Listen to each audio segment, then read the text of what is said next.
Уважаемые дамы и господа. Ladies and gentlemen, dear friends, dear guests of the Valdai Club, we begin our plenary session of the 22nd Annual National Discussion Club of Valdai Forum, and it's my privilege to invite President of Russia, Vladimir Putin, to go on this stage.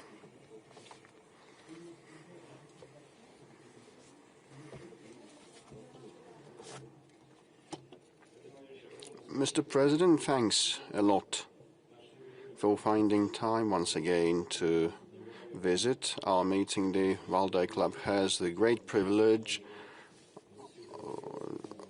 for more than around 33 years we've been meeting with you, discussing the most relevant issues, and I'll say that probably very few people can boast of that. And the 22nd meeting of the Valdai Club that has been held in the past 3 days was titled The Polycentric World Manual. We are trying to move from comprehending this new world to some practical matters, to be able to figure out how to live in this world. Now we cannot do that entirely, but we might be sophisticated or advanced, but still users, and you are a mechanical engineer probably of this multipolar world. So we expect some guidelines, some guidance from you of how we can apply our potential.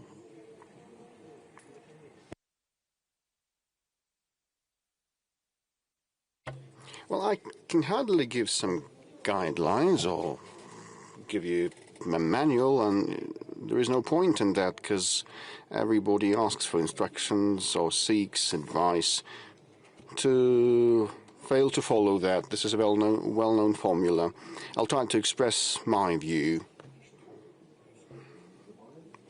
with respect to what has been happening globally and what the possible role of this country is and how we see the prospects of development. The International Discussion Club, Valdai, has gathered for the 22nd time, and these meetings not only have become a good tradition, and the discussions at the Valdai venue gives us an impartial opportunity to have an overview of the global situation, to register and comprehend and conceive these changes. Definitely the strong side of the Valdai Club is the capability of its participants to look beyond the trivial and the obvious, not following the agenda imposed by the global information space.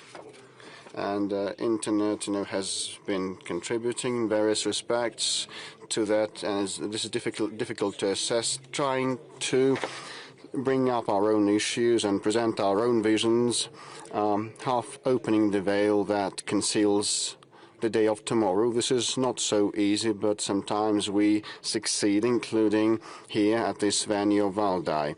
But we noted on many occasions that we're living at a juncture with rapid and profound changes, I'd say dramatic changes, and no one definitely can fully foresee the future. That does not rid us of obligation to be ready for anything that can happen. Actually, as the recent times and recent developments have shown, we should be ready for anything, and everyone's responsibility is huge for the fate of their own and for this country, and the stakes are extremely high. The annual report of the Valdai Club has been dedicated this time to the multipolar, polycentric world. And this topic has long been on the agenda, but now it merits our special attention. I'm in agreement with the organizers. The actual multipolarity defines the frame of reference that the states operate in. I'd like to try to describe the distinctive traits of today.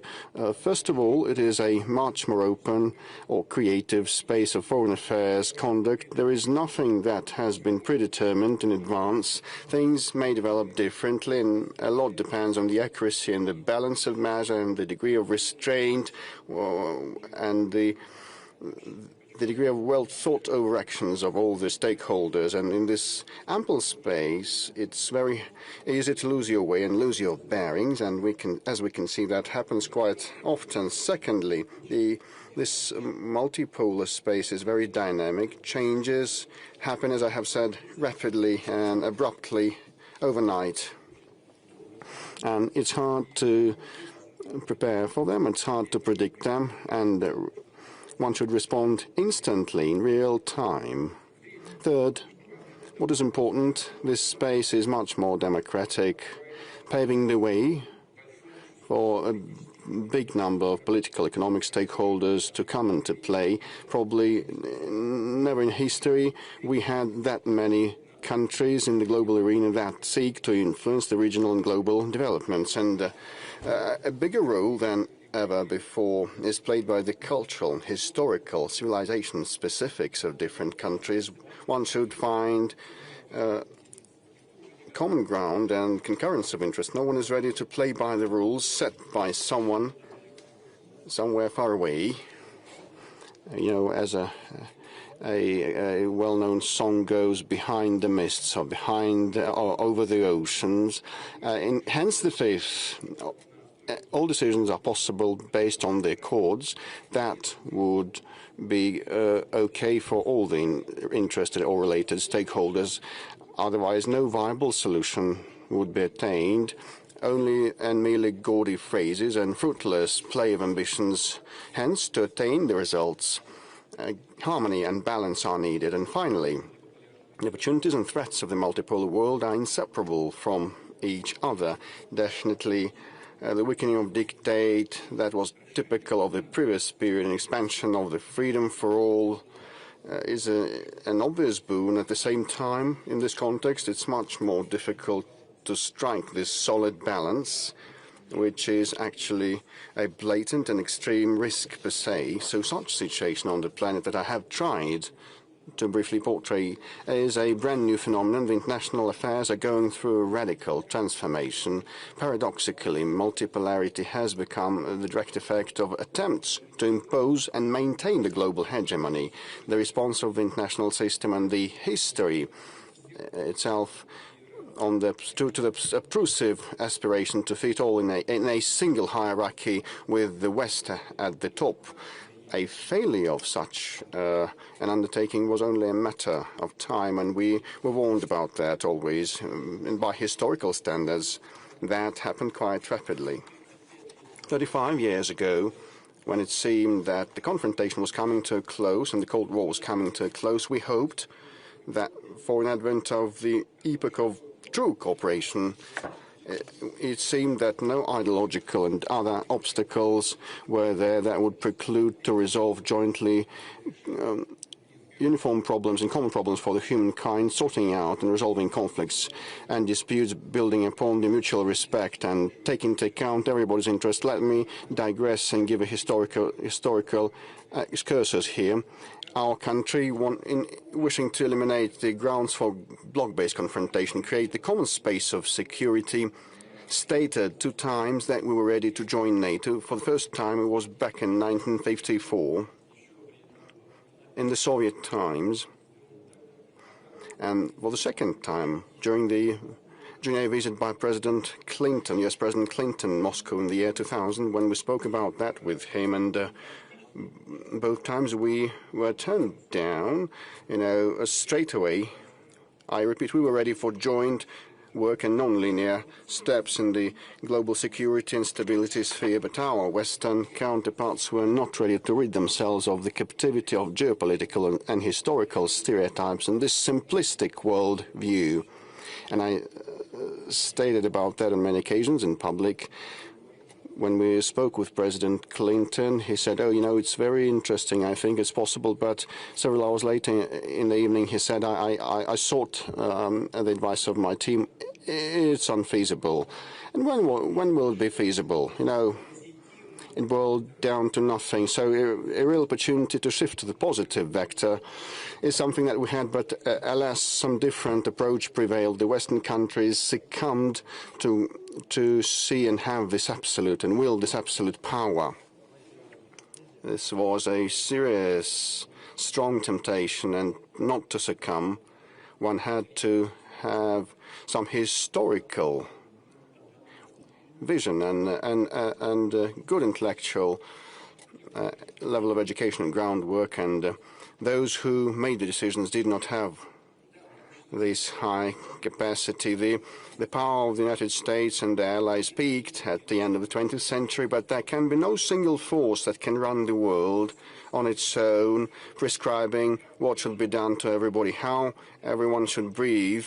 There were some attempts of that, but they all failed. At the same time, one should note that many of the so-called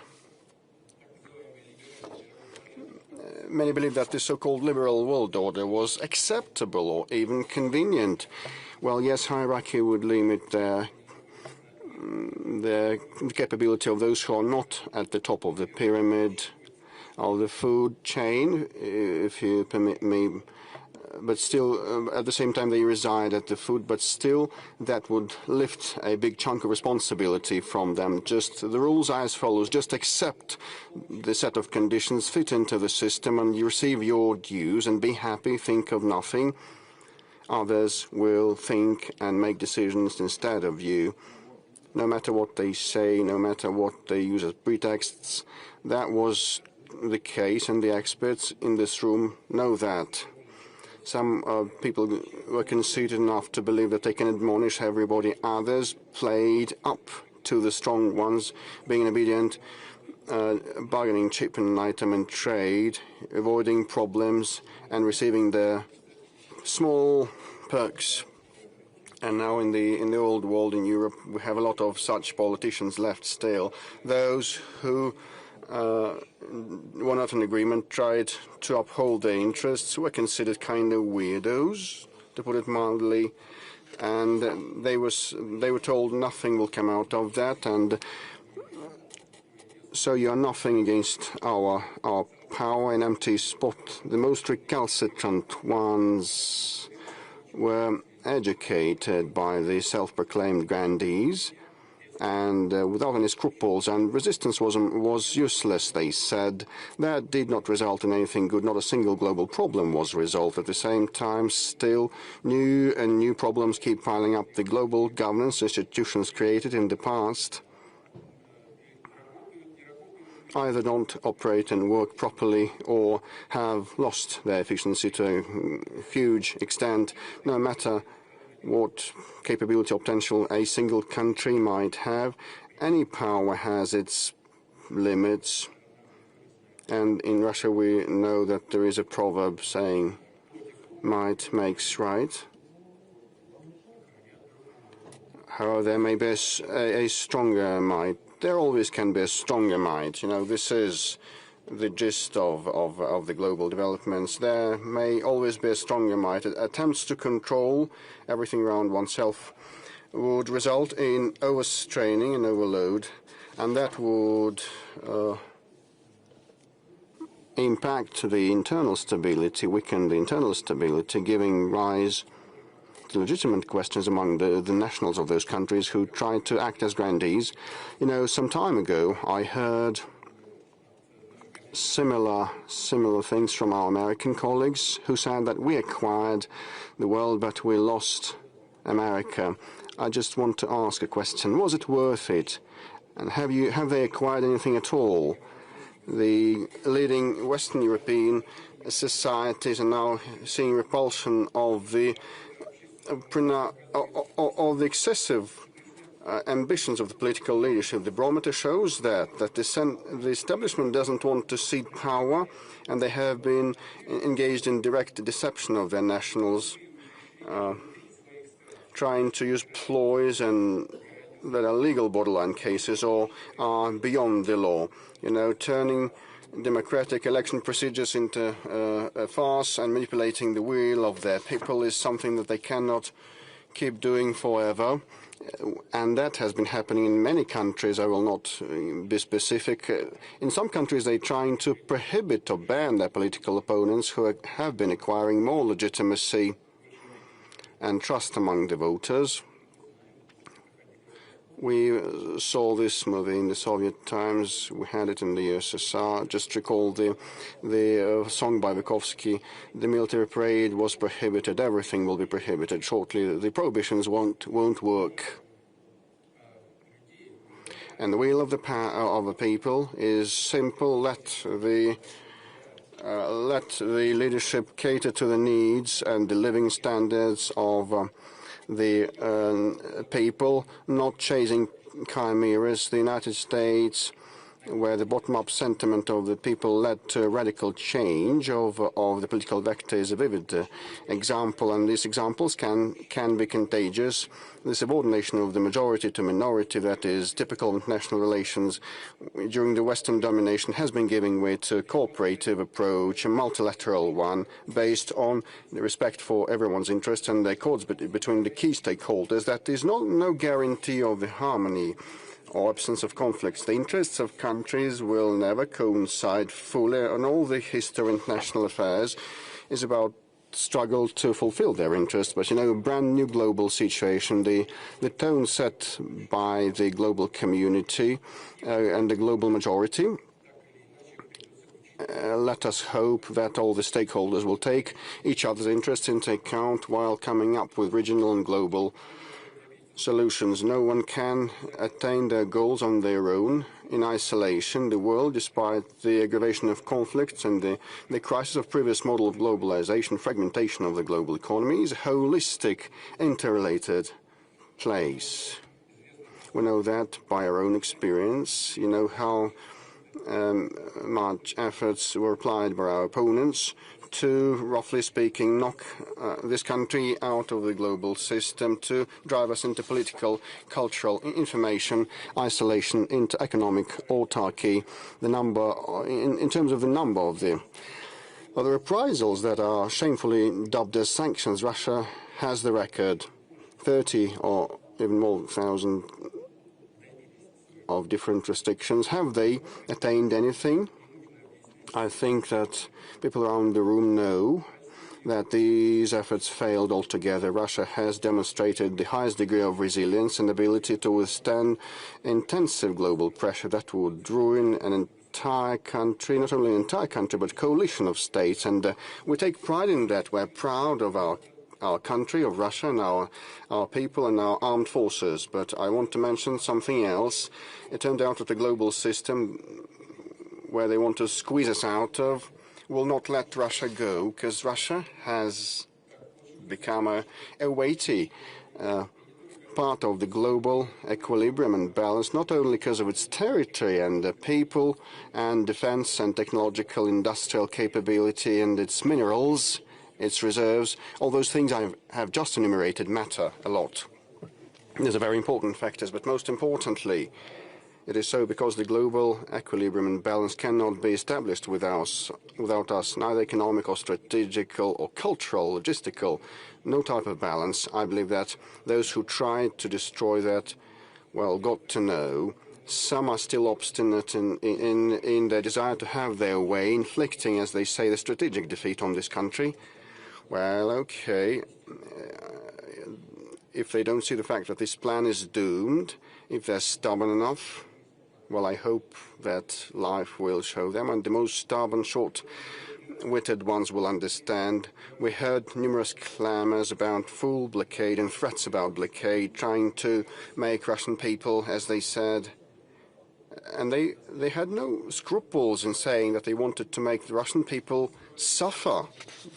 And they came up with figmental plans. I think, ain't it time to calm down and look around and understand the real situation and try to build relationships in a different way? We also know the polycentric world is very dynamic. It seems brittle and unsustainable because you cannot establish the state of things forever.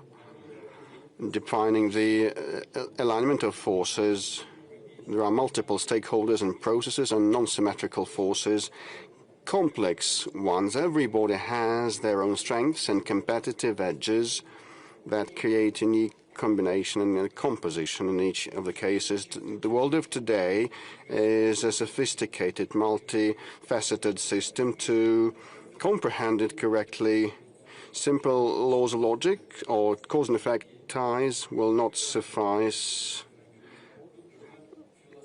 Complexity philosophy is what is needed, something similar to the quantum mechanics that is much more sophisticated than the classical physics. At the same time, thanks to this complexity, the overall negotiability has a trend to go up. The linear unilateral solutions are impossible. Non-linear multilateral ways require considerable professional, impartial and creative, sometimes non-standard diplomacy. I'm convinced that we will witness a certain renaissance of the high diplomatic art. And the essence is about the way to pursue dialogue, coming to terms with the neighbors and single-minded stakeholders, and which is more difficult, come to terms with your opponents. In this spirit of the diplomacy of the 21st century, the new institutions have been developing, the expanding BRICS group and the major regional entities like Shanghai Cooperation Organization in Eurasia, and more compact but no less important regional groupings. There are numerous appearing around the globe. You know about them quite well. All these new structures are different, but they are united by the same trait, a very important one. They don't function on the hierarchical principle, subordination to someone who is considered to be the main one. They are not against anyone there for their own interests. This world of today needs accords, not imposition of someone's will. Hegemony, any type of it, will not cope with the scale of the agenda. Providing for international security in these terms is a very, very relevant and comprehensive matter. The growing number of stakeholders with different goals and polycentric cultures, their own identical original traditions, the global complexity makes it much more difficult and complicated to come up with this new approaches towards global security, but it gives us new opportunities. The bloc-style ways that are doomed to give rise to confrontation have become anachronic, pointless. We see that our European neighbors are now trying to patch up the cracks and plaster the cracks of the edifice of Europe. They want to overcome this cleft, to strengthen the shaken unity that they were so proud of and flaunted with, not because of resolving, not with the help of resolving their own domestic problems, but, you know, stoking up the enemy image. But people in those countries are wise enough to, you know, take to the streets, and despite they stoke up situation at the outer border, they try to recreate the well-known enemy that they invented hundreds of years ago, Russia. And many people in Europe do not know what's so horrible about Russia. Why should they tighten their belts countering Russia, forgetting about their own interests, sacrificing them and acting in their own detriment? But, you know, the ruling elites of the United Europe try to stoke up hysteria. They say that the war with the Russians is in the offing, and they keep repeating that gibberish over and over again. You know, I look and hear what has been said. I'm bewildered. Can they be serious? Can they believe in what they're saying, that Russia is trying to attack them? This is impossible to believe, and they try to convince their own people of that, and they may be non-competent. Either non-competent if they believe in that, because it's impossible to believe in this nonsense, or they may be decent enough because they do not believe in that themselves, but try to convince their own people. Just calm down and sleep quiet and try to get to grips with your problems. Look at what has been happening at the European streets, what has been happening with the European economy and industry, huge crisis in their culture and identity, huge debt burden and growing social welfare system, migration that has veered out of control, growth of violence, radicalization of leftist, ultra-liberal, racist, marginal groupings. Look at Europe being relegated to the periphery of the global competition. We all know that the threats, aggressive threats towards Russia that Europe has been trying to intimidate itself with are far-fetched. And the auto-suggestion is a dangerous thing, and we cannot, unfortunately, fail to pay heed to that, and we must take that into consideration because of the need to sustain our defense and security. And we're looking at the militarization of Europe that has been gathering pace.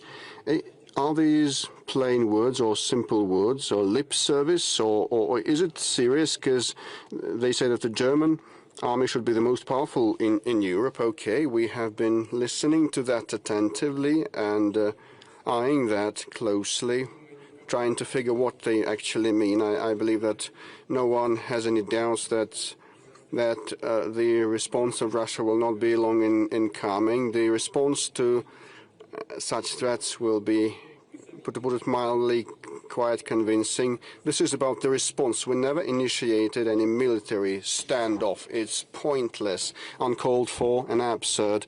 It would drive us away from resolving real problems and challenges, and the societies, sooner or later, will bring their leaderships to account for ruining and ignoring their needs and aspirations and hopes.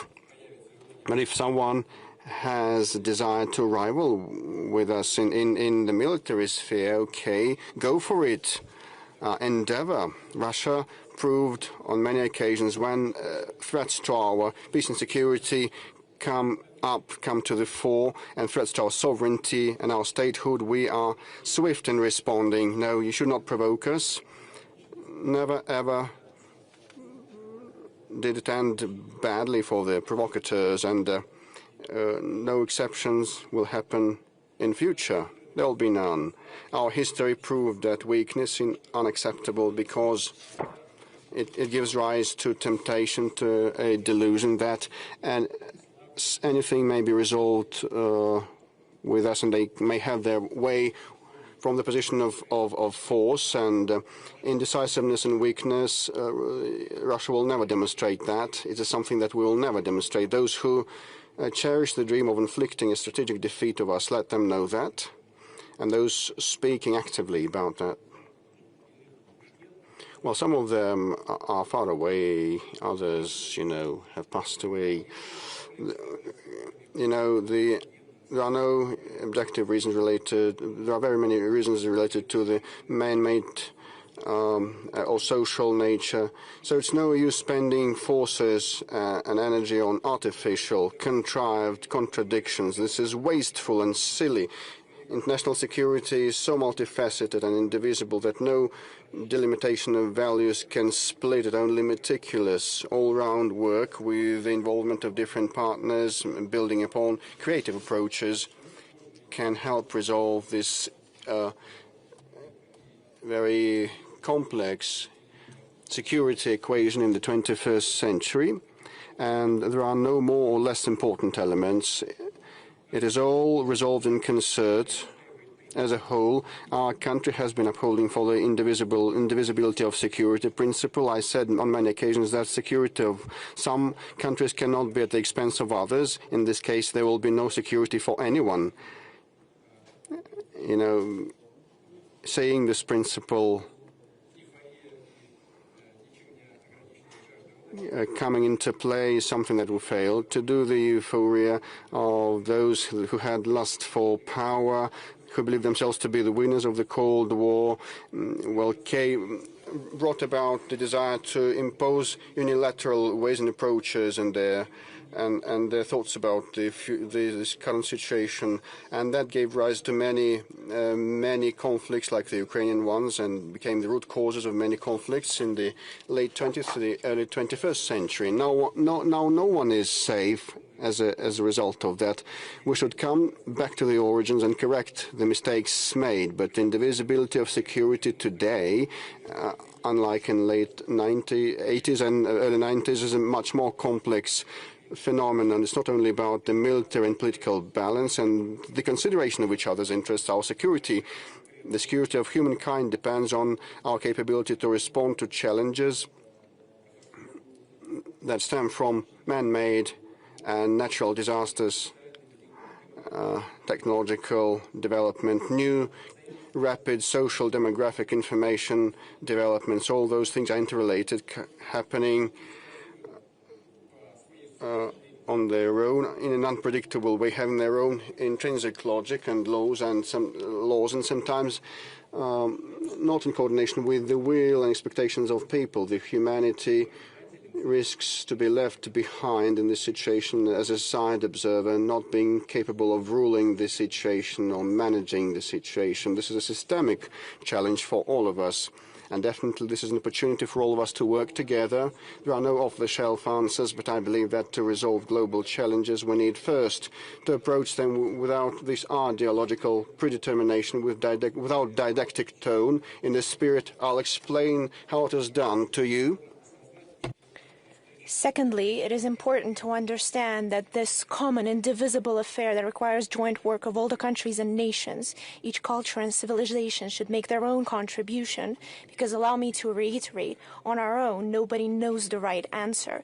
It can be fostered only in the process of joint constructive search, by uniting and not dividing our efforts and national experiences of different states. Allow me to repeat myself. Conflicts and clashes of interest have existed and continue to exist, and they will exist. The issue is how we solve the multipolar world, as I've already mentioned, is the return to classic diplomacy, where the key to resolution is through mutual understanding, mutual respect, and not coercion.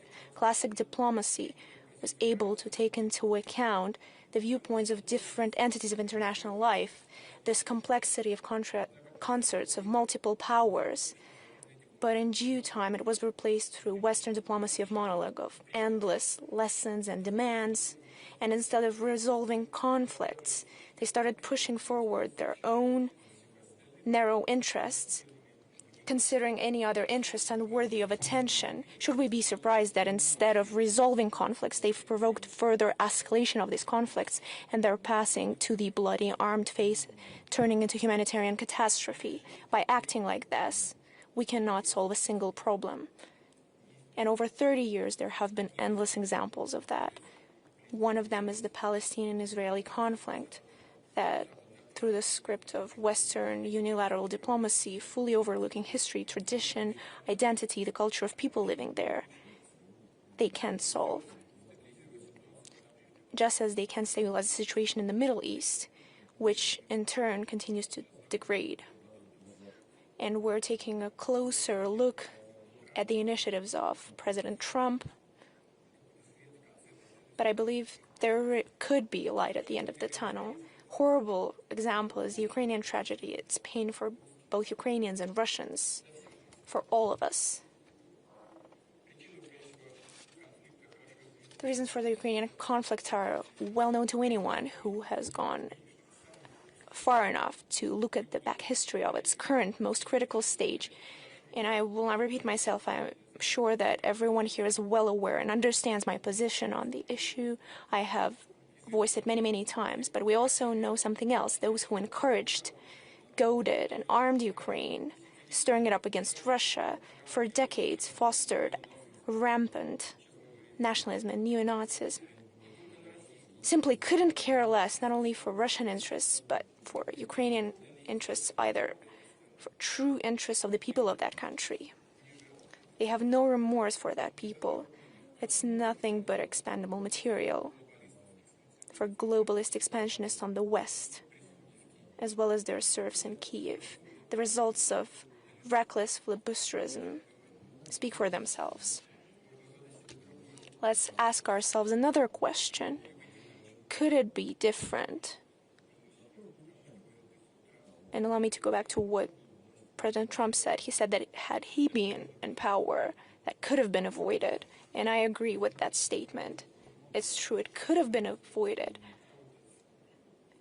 had the work been built differently with the U.S. administration back in the day. If Ukraine hadn't been turned into a destructive weapon in someone else's arms,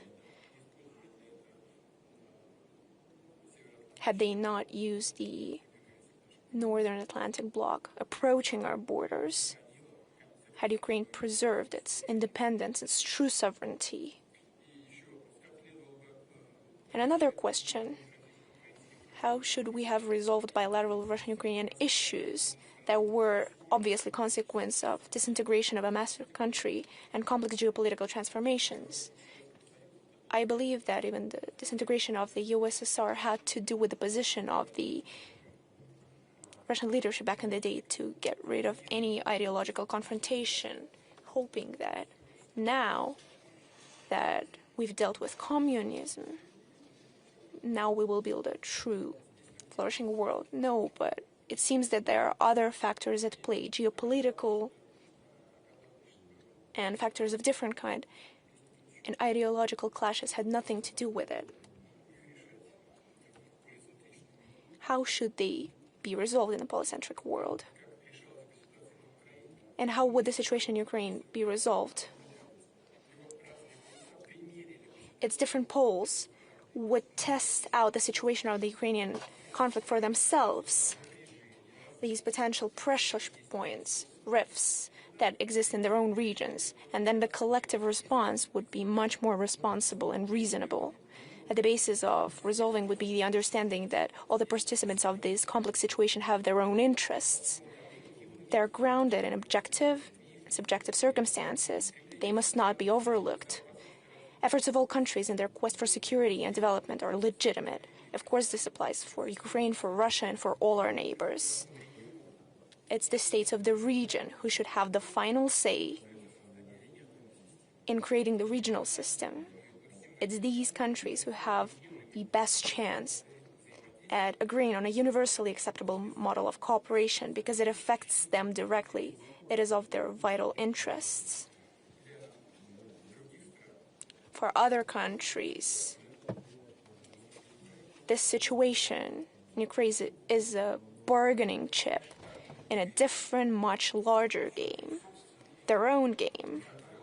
And generally, that game has nothing to do with specific issues of countries, or in this case, for that country or those countries involved in the conflict.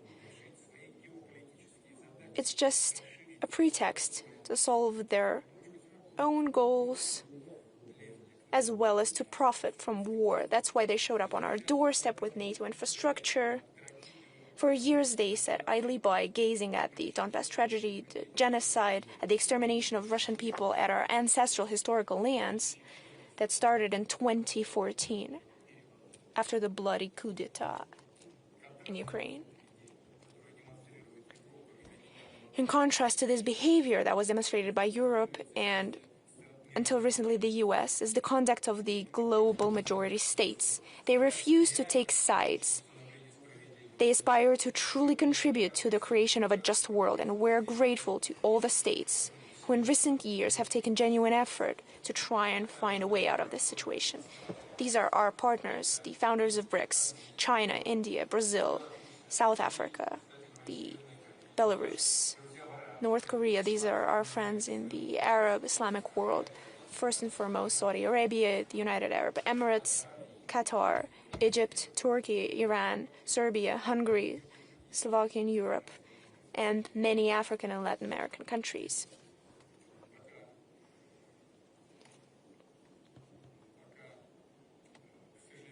Unfortunately, so far we haven't been able to stop the hostilities, but the responsibility for that lies not on the majority for this inability, but on the minority, first and foremost Europe, who continue to escalate the conflict.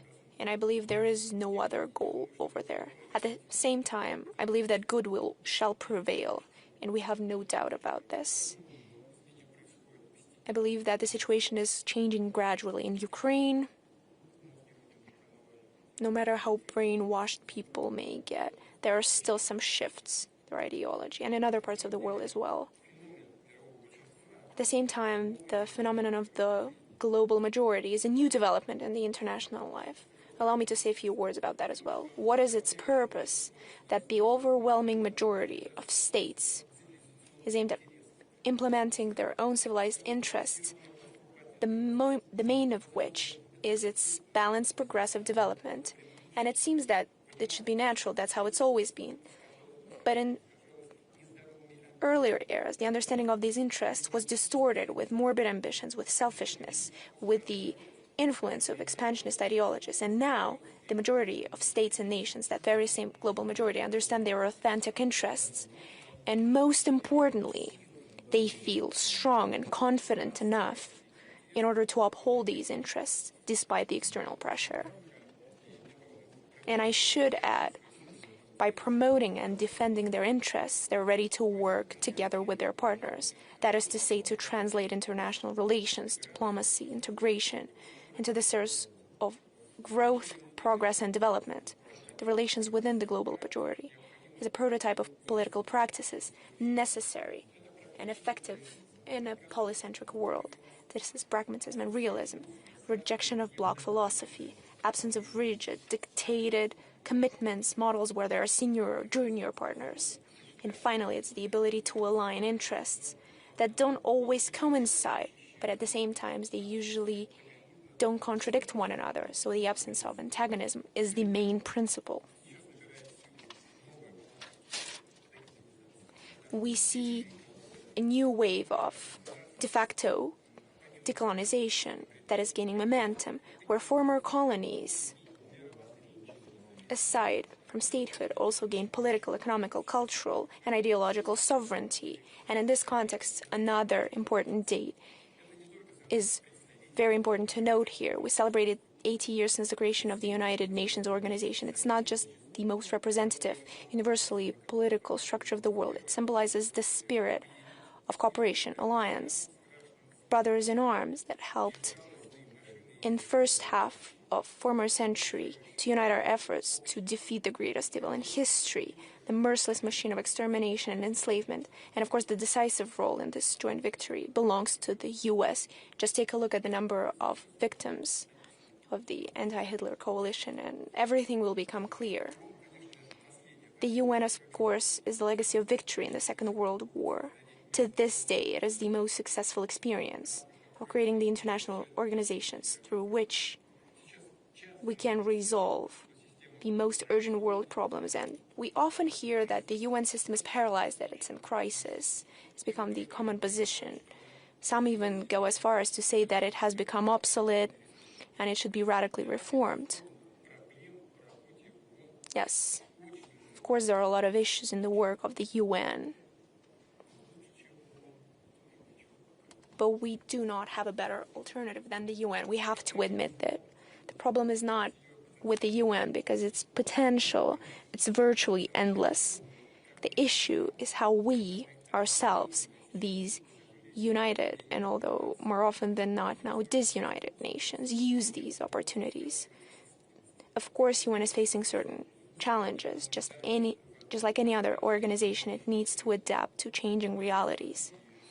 But in the process of its restructuring, configuration, it is especially important not to lose sight or twist the main idea of the organization, not just the one that was embedded when creating the whole UN system, but also the newfound idea that has arisen in the process of its complicated development.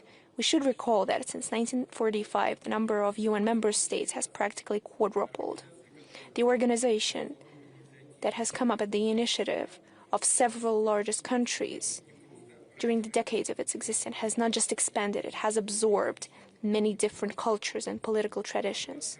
It has gained diversity, has truly become multipolar, way before the world has taken that path. The potential laid in the UN system is only beginning to unfold, and I'm sure that in the new era we're entering, it will only pick up the pace. In other words, now the countries of the global majority form the convincing majority, even within the UN, which means its structure and its governing bodies need to be brought up into the line accordingly so that it fully aligns with the basic principles of democracy. We will not deny there is no unanimity as to how to organize the world, which principles it should be based on in the upcoming years and decades. We have entered a long stage of searching, in many ways stumbling in the dark. Once we have a new sustainable system, its framework remains unknown.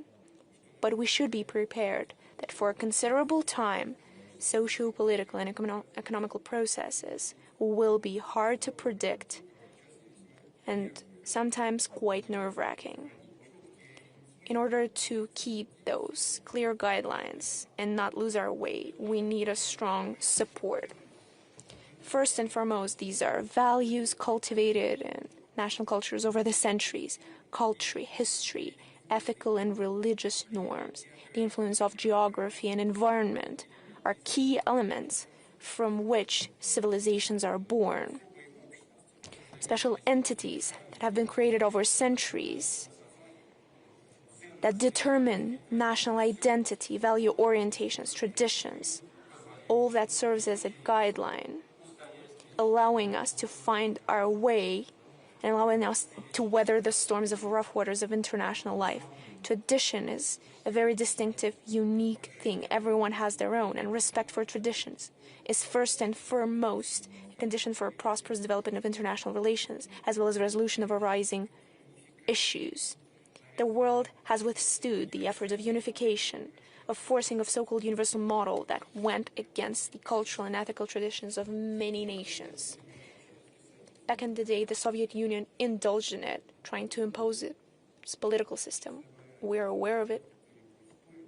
And I don't think anyone will try to argue that. Then the US took over. But the Europe has come up big as well. But in both cases, nothing was achieved. Perfunctory, extrinsic, artificial, something imposed doesn't last long. And those who have respect for their traditions usually doesn't encroach on others. Today, against the backdrop of international instability, it is especially important to lay your own groundwork of development that is independent on the international whirlwinds. And we see how many countries and nations turn to these foundations. And it's not only happening in the global majority states, but in Western societies as well. If everyone operates and follows these principles, taking care of themselves without wasting effort on unnecessary ambitions, turns out that getting along with others becomes much easier. I would like to give you an example of cooperation between Russia and the US. Of course, our countries have a lot of differences, and our views on many world issues differ. And for large powers, it's natural, it's normal. Most importantly, it's how we overcome these differences. And the current White House administration speak directly, firmly, using point-blank statements without being hypocritical. It is especially important to understand what the person wants, instead of trying to drown in the series of ambiguities, in these misty hints. And we understand that President Donald Trump and his team are operating on the interests of their countries as they see them. This is a rational approach, but at the same time, we need to admit that we have the right to operate based on our own national interests, one of which is the restoration of full format relations with the US. And no matter the differences, if we treat each other with respect, then even the most firm, persistent bargaining will still pursue the goal of finding something mutually beneficial, and then we can find solutions to any issues. Multipolar world and polycentric world is a reality that is here to stay. How fast and how effective it will be depends on every single one of us. And this order and this model in the modern world is only possible as a result of universal efforts. The work where everyone participates, allow me to reiterate, times where the narrow group of the most powerful nations decided for the whole world on how to live, is irretrievably gone. And those who feel nostalgia for colonial times, when people were divided into those who are equal, or those who are more equal than others should remember that. This is a famous quote from Orwell's dystopia. We in Russia were never known for such racist approach to other countries, nations, cultures. It has never been our course, and it will never be our course. We advocate for polyphony, diversity, symphony of values. One-color world would be a dull place. Russia's path is tumultuous and it's full of unexpected turns. The formation of Russia's statehood is a constant overcoming of colossal historical challenges. That is not to say that other states were brought up in house conditions, but at the same time Russia's experience is quite unique, just as the country that's been brought up in it. And we're not trying to pretend that we're exceptional or supreme. That is just a statement of the fact and of our identity. We have survived a lot of shocks, given enough food for thought, both negative and positive. And we're living in a quite ambiguous international situation that is non-linear. And in any vicissitudes, Russia has proven one thing. It has existed, it continues to exist, and will exist. Things are changing. Our role is changing, but it remains a power that is necessary in order to preserve harmony and balance. This is a time-tested, history-tested fact. And it's unconditional. But in today's multipolar world, this harmony and the balance that I've talked about can only be achieved through joint work. And I would like to assure you that Russia is prepared for such work. Thank you so much for your attention.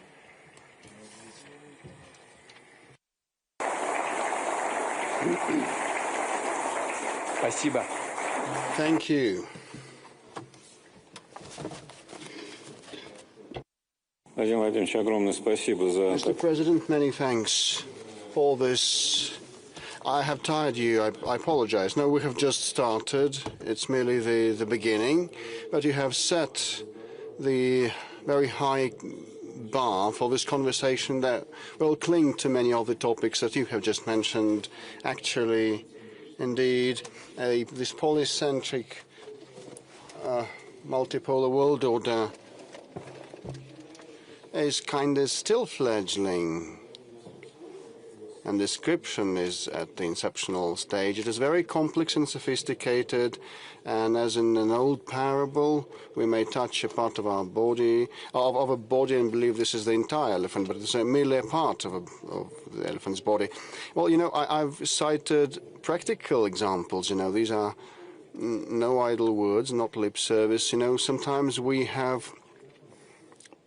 faced with different issues to be resolved in different parts of the globe, and in the past times there were two blocks, the Soviet bloc and the Western bloc, but you know, currently, you know, things have changed, and now I may be facing a dilemma whether I should act in this or that way. But if I act in this way, this will impact those stakeholders. If I act in another way, this is impact someone else. So, and you know, well, in several occasions we opted for an omission. When sometimes it is wiser to exercise restraint than to act. And these are the realities of today, and this is something happening in practice. Well, at school, have you been playing chess? No, I was a chess player anyway. Good. Then let me continue with respect to what you have said. Regarding the practice, not just the theoretical analysis has changed, but the practical actions cannot be the same as they used to be, and certainly the preceding decades. Many relied on the institutions, different international organizations, structures, and structures within the states that were adopted and adapted to solve certain problems, and many experts, and we discussed that too at the Valdai Discussion Club in the previous days, say that the institutions, for certain reasons, become weaker or even lose their efficiency. And the leaders, the heads of states, now have to assume much more responsibility than before. In that respect, I have a question to you.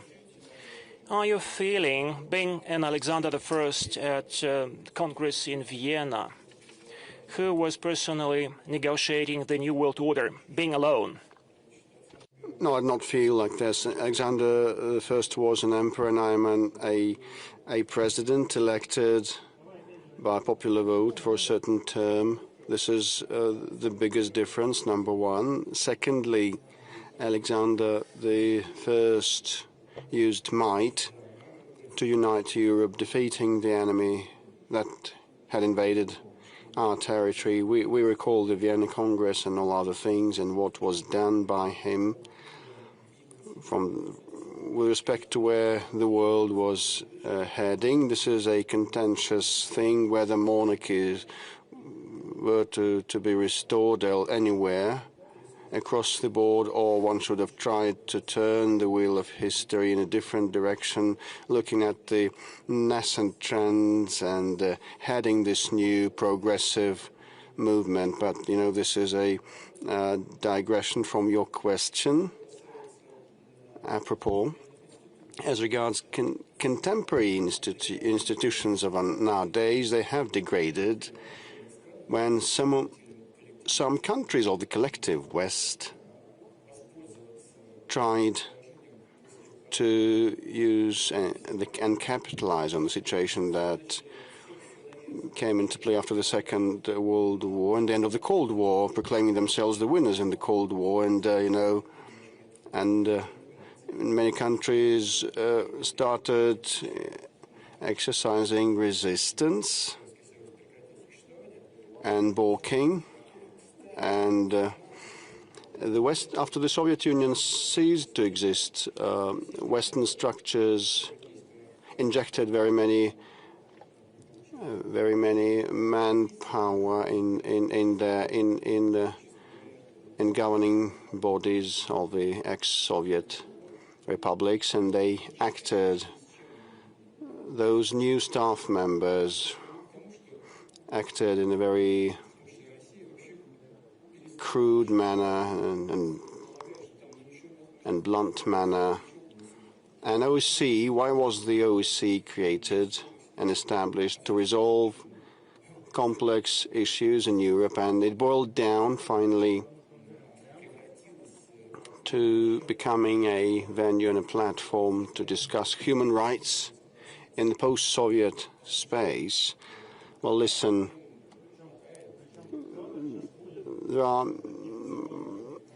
many problems in this respect, but, you know, in Western Europe too, they have problems, and this Department of State of the United States paid heed to the fact that they started having human rights issues in the United Kingdom. Well, let them live happily. But, you know, those problems existed before, and you know, those professional organizations started handling Russia and the post-Soviet space, but this was not the original mandate of theirs, and it became pointless. The original mandate in the previous frame of reference with the existence of the Soviet bloc and the Western bloc was different, and these institutions degraded because they stopped doing what they had been created for. But, you know, no other option than looking for consensus-based solutions, and trade-offs exist. And, you know, we came to understand gradually that some institutions were to be established to resolve different matters, not the way our Western colleagues and counterparties tried to resolve them, but, building upon consensus. This is how Shanghai Cooperation Organization was established. Well, originally, it was about sorting out the borderline disputes between the former Central Asian republics of the USSR and China, and it proved efficient, very efficient, and we started expanding its mandate, and it lifted off, and gradually, this is how BRICS came into existence. I received the Indian Prime Minister and the Chinese President, and I suggested we should have a RIC format, tripartite format, and we agreed to get together on a regular basis and engage our foreign ministers, and we kicked the ball rolling, and despite some of the minor problems that they had between themselves, some of the issues, anyway, this platform, this organization proved efficient, and no one wants to bulge out or press ahead with their interests. And everybody got to understand that balance should be struck, and Brazil and South Africa volunteered to join, and BRICS was established. So these are natural partners united by one and the same concept of how to find solutions to different problems in a mutually acceptable way. And, I mentioned regional entities in my intervention, and their authority and clout have been growing. This is the guarantee that this new complex multipolar world has all the chances to become sustainable. In your presentation, you used a very nice metaphor about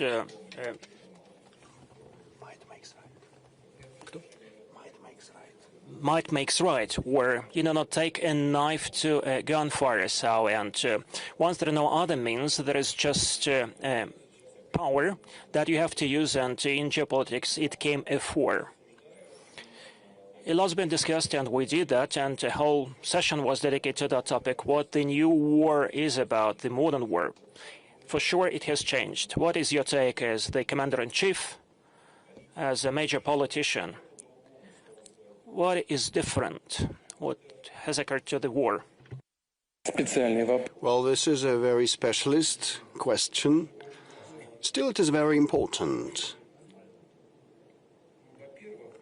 Most importantly, in the first place, non-military ways of resolving military issues have always existed, but now with the advent of state-of-the-art technologies, they acquire new meanings like information attacks, cyber attacks, trying to impact political consciousness and sentiment of a potential foe nation, and attempts to see the degradation of this public sentiment, and now we're seeing the revival, renaissance of a Russian tradition. Girls, start wearing Russian folk garments when they get together.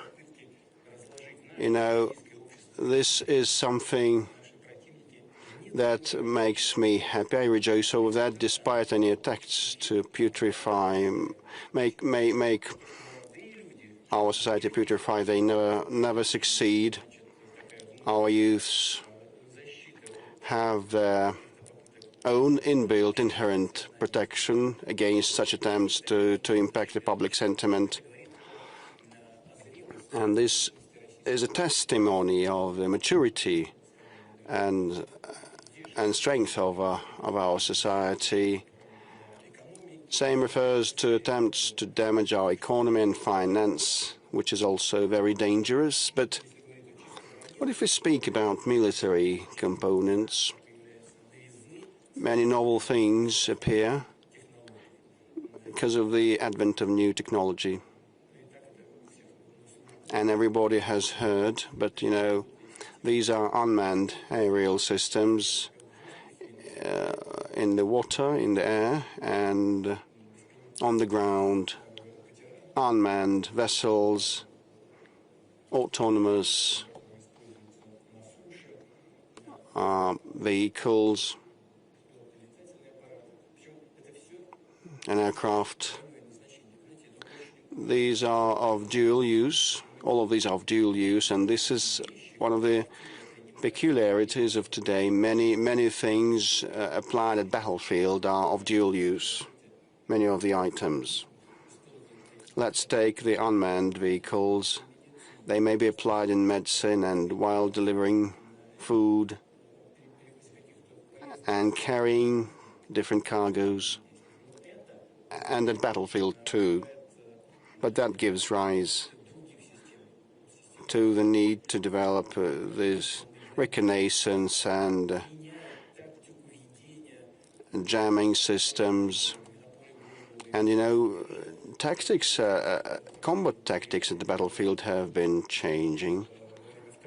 So the tanks are used in a different manner now, not for the sake of breakthroughs, but to provide support to the infantry from hiding places and stations. But the pace of the change is what matters.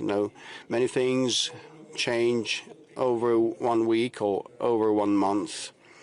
We may apply something, but all of a sudden, like long-range, high-precision weapons become less efficient. Why so? Because the adversary has been applying the electronic jamming systems, and we need to find an antidote in several weeks, and that happens incessantly at the battlefield and in R&D centers. This is the pace of state-of-the-art change and the rapid change we're seeing today of the current warfare. Everything has been changing apart from one thing. The bravery, the courage and heroism of the Russian soldier remain unchanged, and we take pride in that, enormous pride. When saying Russian soldier, the Russian soldier, I'm referring to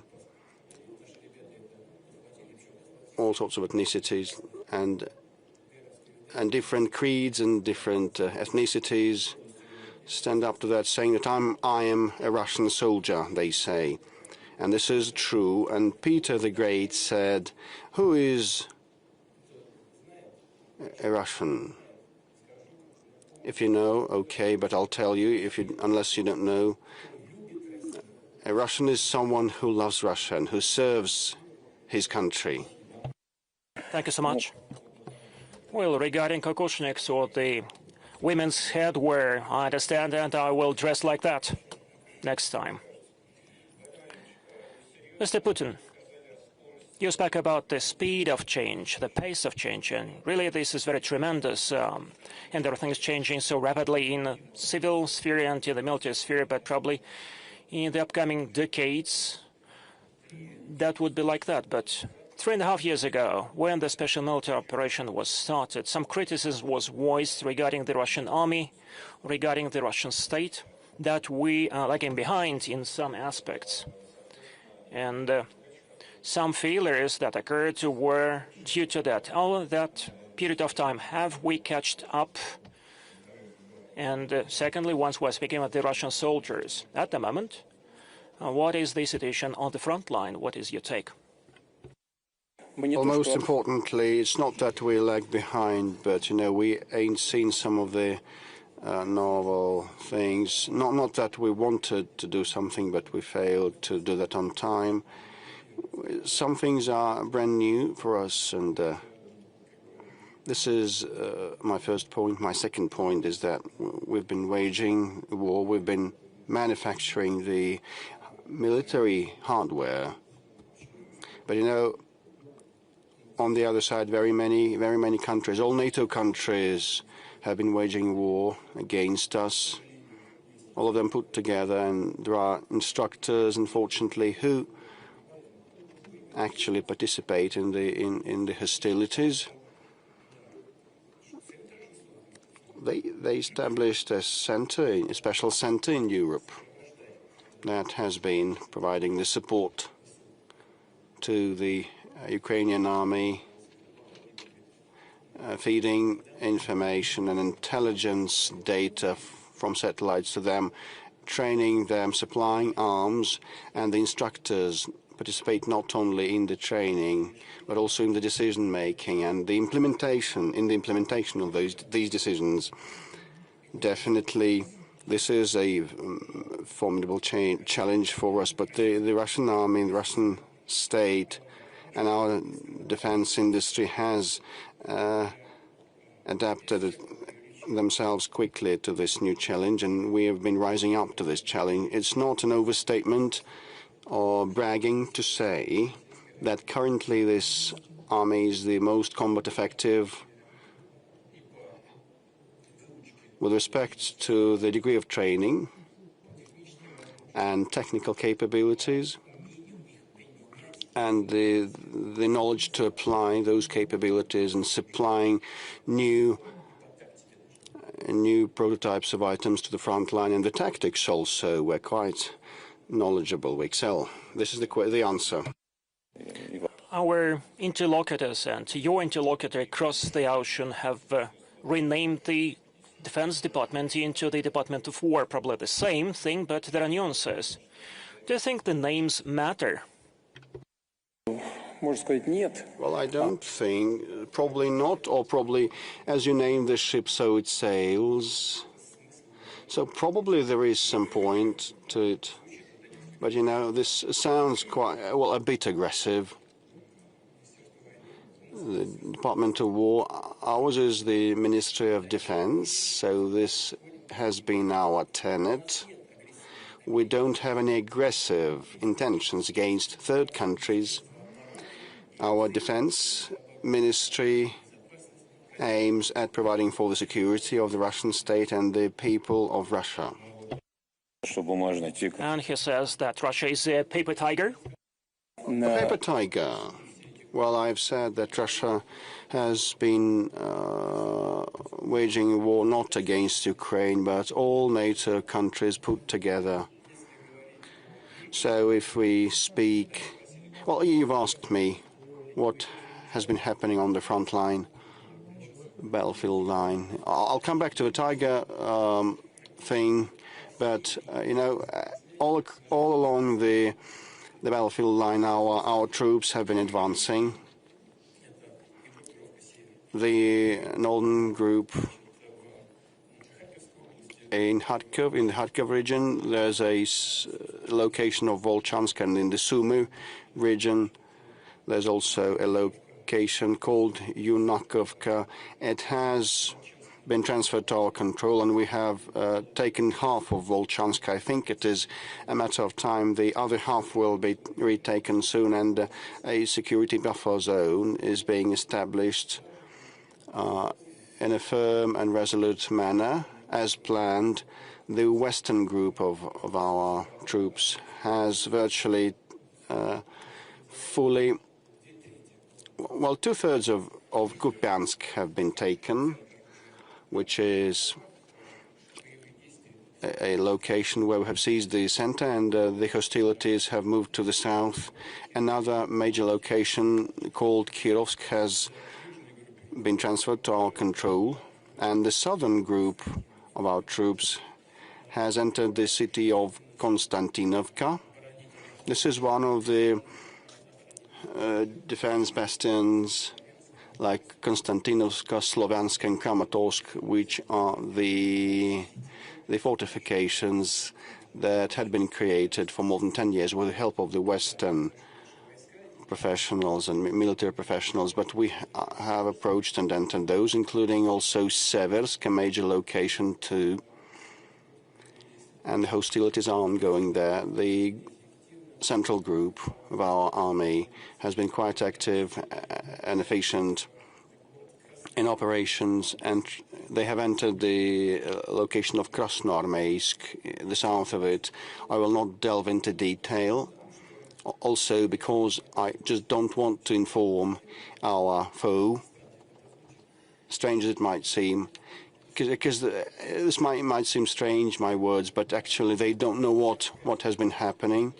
They have very little coordination, so I would not wish to supply information to them, but, you know, our soldiers work there, okay. With respect to the eastern group, it has been advancing rapidly at a good pace in the north of Zaporozhye region and Dnipro region, and the Dnieper region, regional group also is quite effective and confident. So 0.13% of Lugansk region is what is still controlled by the adversary, so we will retake that, and 19-something% is still controlled by of Donetsk region is still controlled by the adversary. 24 to 25% is the remaining territory under the control of the Zaporozhye and Kherson regions, and I'm in control of the Ukrainians, and we hold the strategic initiative in a confident way in all these locations, but actually we've been advancing steadily and resolutely. Are we a paper tiger? Then what is NATO in this case? What is NATO like if we're a paper tiger? Okay. The main thing for us is to maintain our confidence, and we are confident. Thank you so much. You know, there are such toys that you make out of paper and to make a tiger. I do think that next time you meet President Trump, you can give him such a toy. Well, we have our own relationship, and we know what to give one another, and we treat these things with calm and ease. I don't know whether it was irony or what the context was, you know.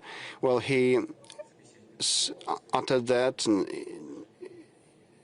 talking to his interlocutor like the paper tiger. Okay, then what followed? Go and get to grips with this paper tiger, he might have said, you know, but things on the ground are different. Actually, the problem is, well, they receive, the Ukrainian army receives a lot of supplies of arms, as many systems as they need, but you know, in September they have lost 44,700, and around half of that is irretrievable, and the forced mobilization brought in only 18.5 thousand new recruits, and 14.5 thousand have returned after treatment in hospitals. If you add the mobilized ones and the returnees and all those who they lost, it's minus 11,000 per month. So they cannot replenish their reserves on the front line, but they see their army dwindling. If we take January to August, this span, 150,000 people have deserted, and they have recruited 160,000 more, but 150,000 of defectors is a lot. And, you know, given the current casualties, that means that they have only one alternative, reducing the mobilization age, threshold age, but this will not yield good results. According to our and by Western specialists, this will hardly give or yield positive results, because they don't have time to train their newly recruited soldiers, because our troops keep advancing day after day. So they cannot entrench themselves or train the military personnel, and their casualties exceed the inflow.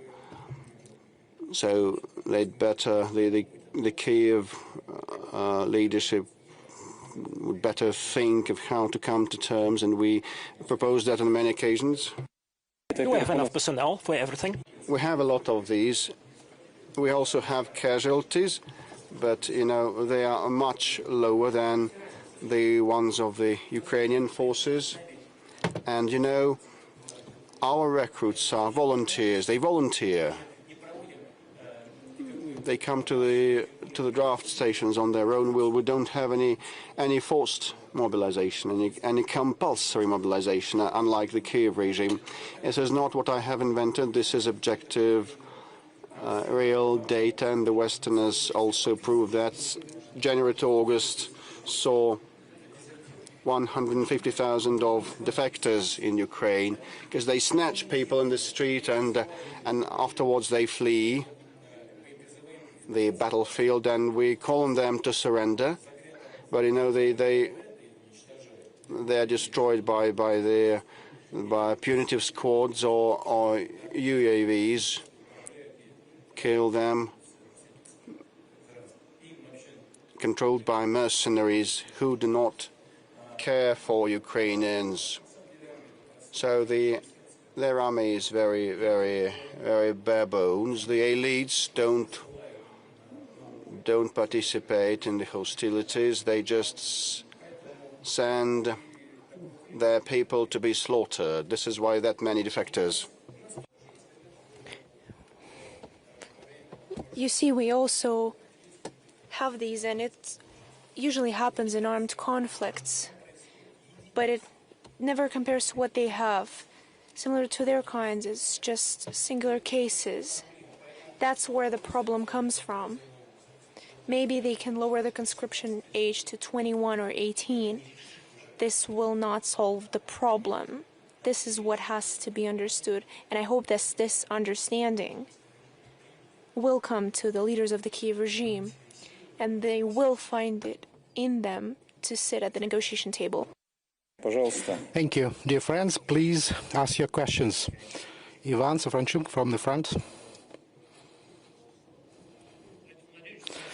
Mr. President, thank you for your very interesting introductory remarks.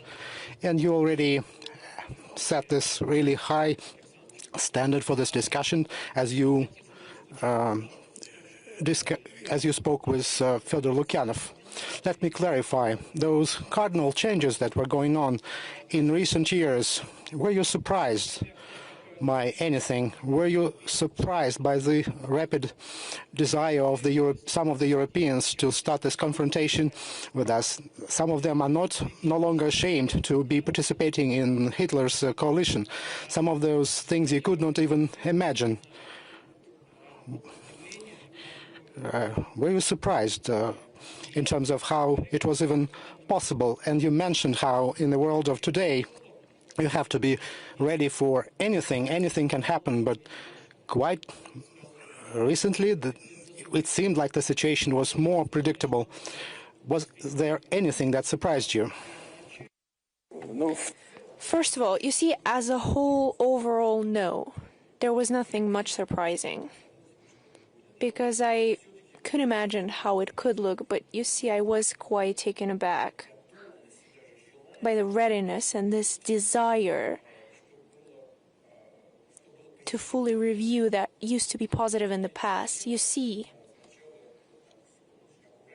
first of all, they've taken these very tentative steps and started to compare the Stalin regime with the fascist regime in Germany, Hitler's regime. They started putting them on the same shelf. So they've tried to bring up to surface the Pact of Molotov and Ribbentrop. They've spoken about the Munich deal of '38 as if they've started to forget about it, as if it never happened. The Prime Minister didn't come to London. shaking the agreement with Hitler when descending the plane, saying, "I bring peace." But even back in the day, the UK had people who said that now war is inevitable. That was Churchill. So Chamberlain said, "I bring peace," and Churchill responded with, "War is inevitable." So that was the estimation back then. They talked about the Molotov Pact. They said that Soviet Union was coercing with Hitler, but you were the ones who coerced with him the day before. And they're still acting as if it never happened.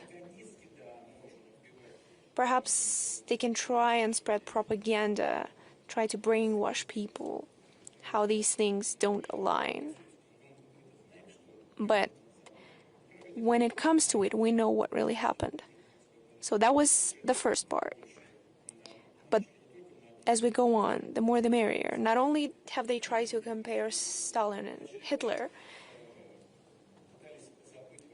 they've also tried to fully forget the results of the Nuremberg process, which is quite concerning because these are participants of a joint fight. And this Nuremberg process was a joint effort. And it happened in order to avoid repetition of anything like that in the future. They started eradicating monuments to Soviet soldiers who fought Nazism. I understand that there were some ideological factors at play, but as I've already said, the Soviet Union also led the policy of trying to impose a political system in Eastern Europe. That is clear.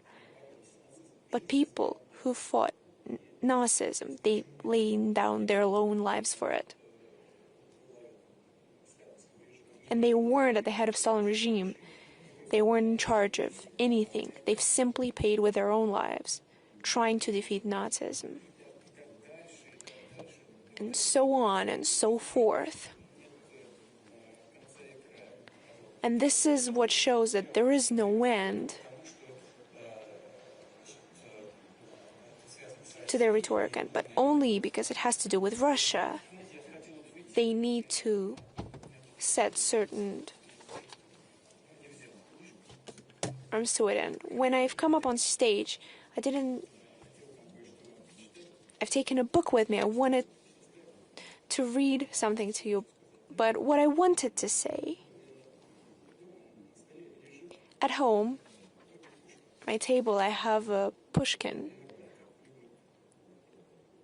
book of his works, and sometimes when I have a free couple of minutes, I like to open it because it's quite an immersive, interesting reading, but also to truly immerse myself in that atmosphere, what these people lives looked like, what they thought. And just yesterday I opened this book, I perused through the pages,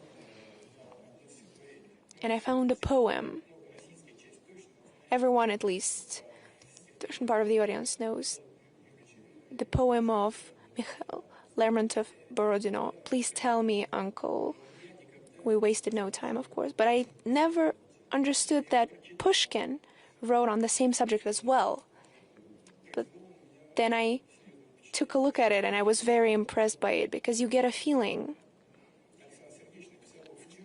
like Alexander Pushkin wrote those very same lines just yesterday, as if he looked at me and said, "Oh, you're about to discuss the Valdai Club. Please take it with you so you can read it aloud to everyone there, my thoughts on the matter." So I was hesitant to do it. But if you allow me, I have a book with me. It's quite curious.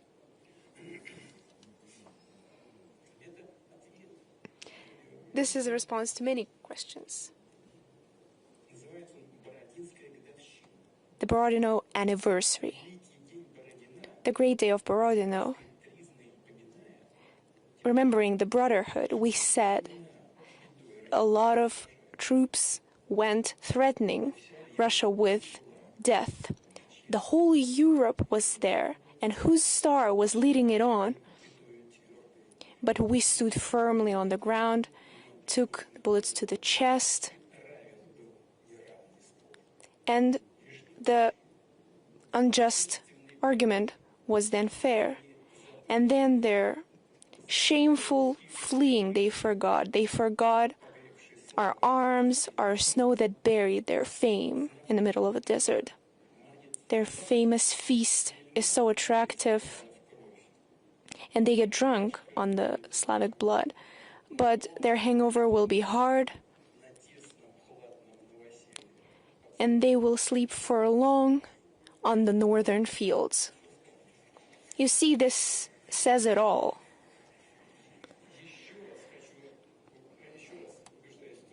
Once again, I find proof that Pushkin is our everything. And after that, he went even further on. He was so inspired, but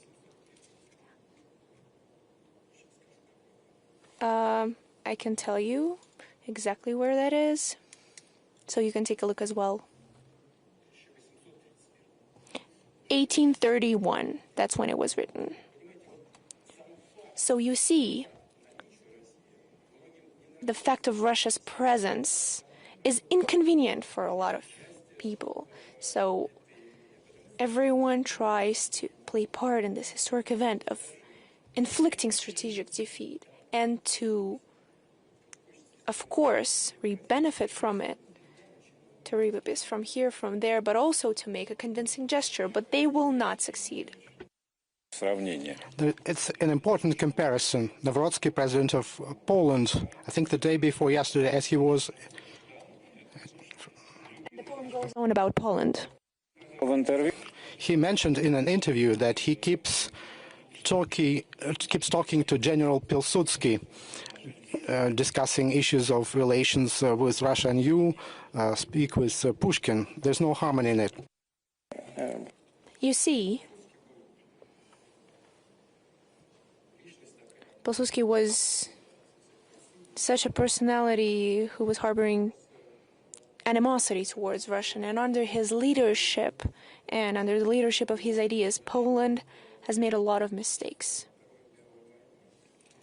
between the First and Second World War, because Germany proposed peaceful resolution on the Danzig corridor issue, and the Polish leadership refused to do it, and then fell as the first victim of Nazi aggression. And they also fully recused the following idea. I believe historians are aware of it, that Poland fully refused Soviet Union helping Czechoslovakia. Soviet Union was prepared to do it. We have documents here in Russia. I took a look at them myself, of notes being written to Poland. And Poland said that there would be no way it could lead Soviet troops to Czechoslovakia. And if Soviet planes would fly over, then Poland would strike them down. And then it fell as the first victim of the Nazi aggression.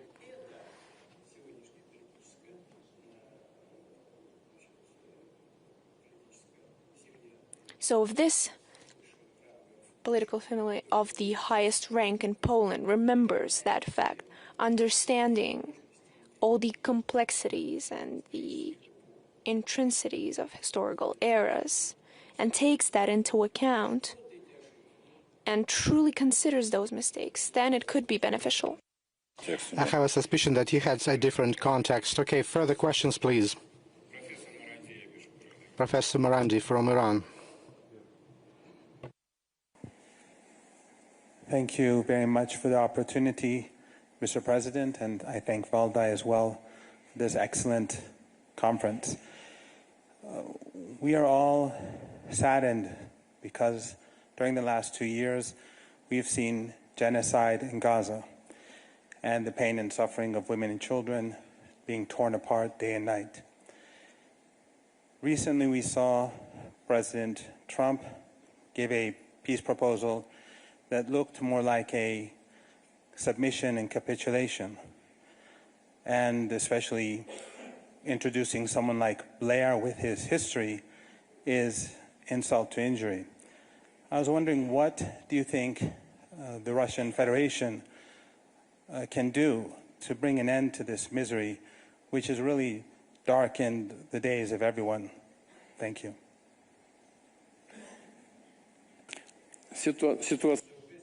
The situation in Gaza, it's truly horrific event in the modern history of humanity.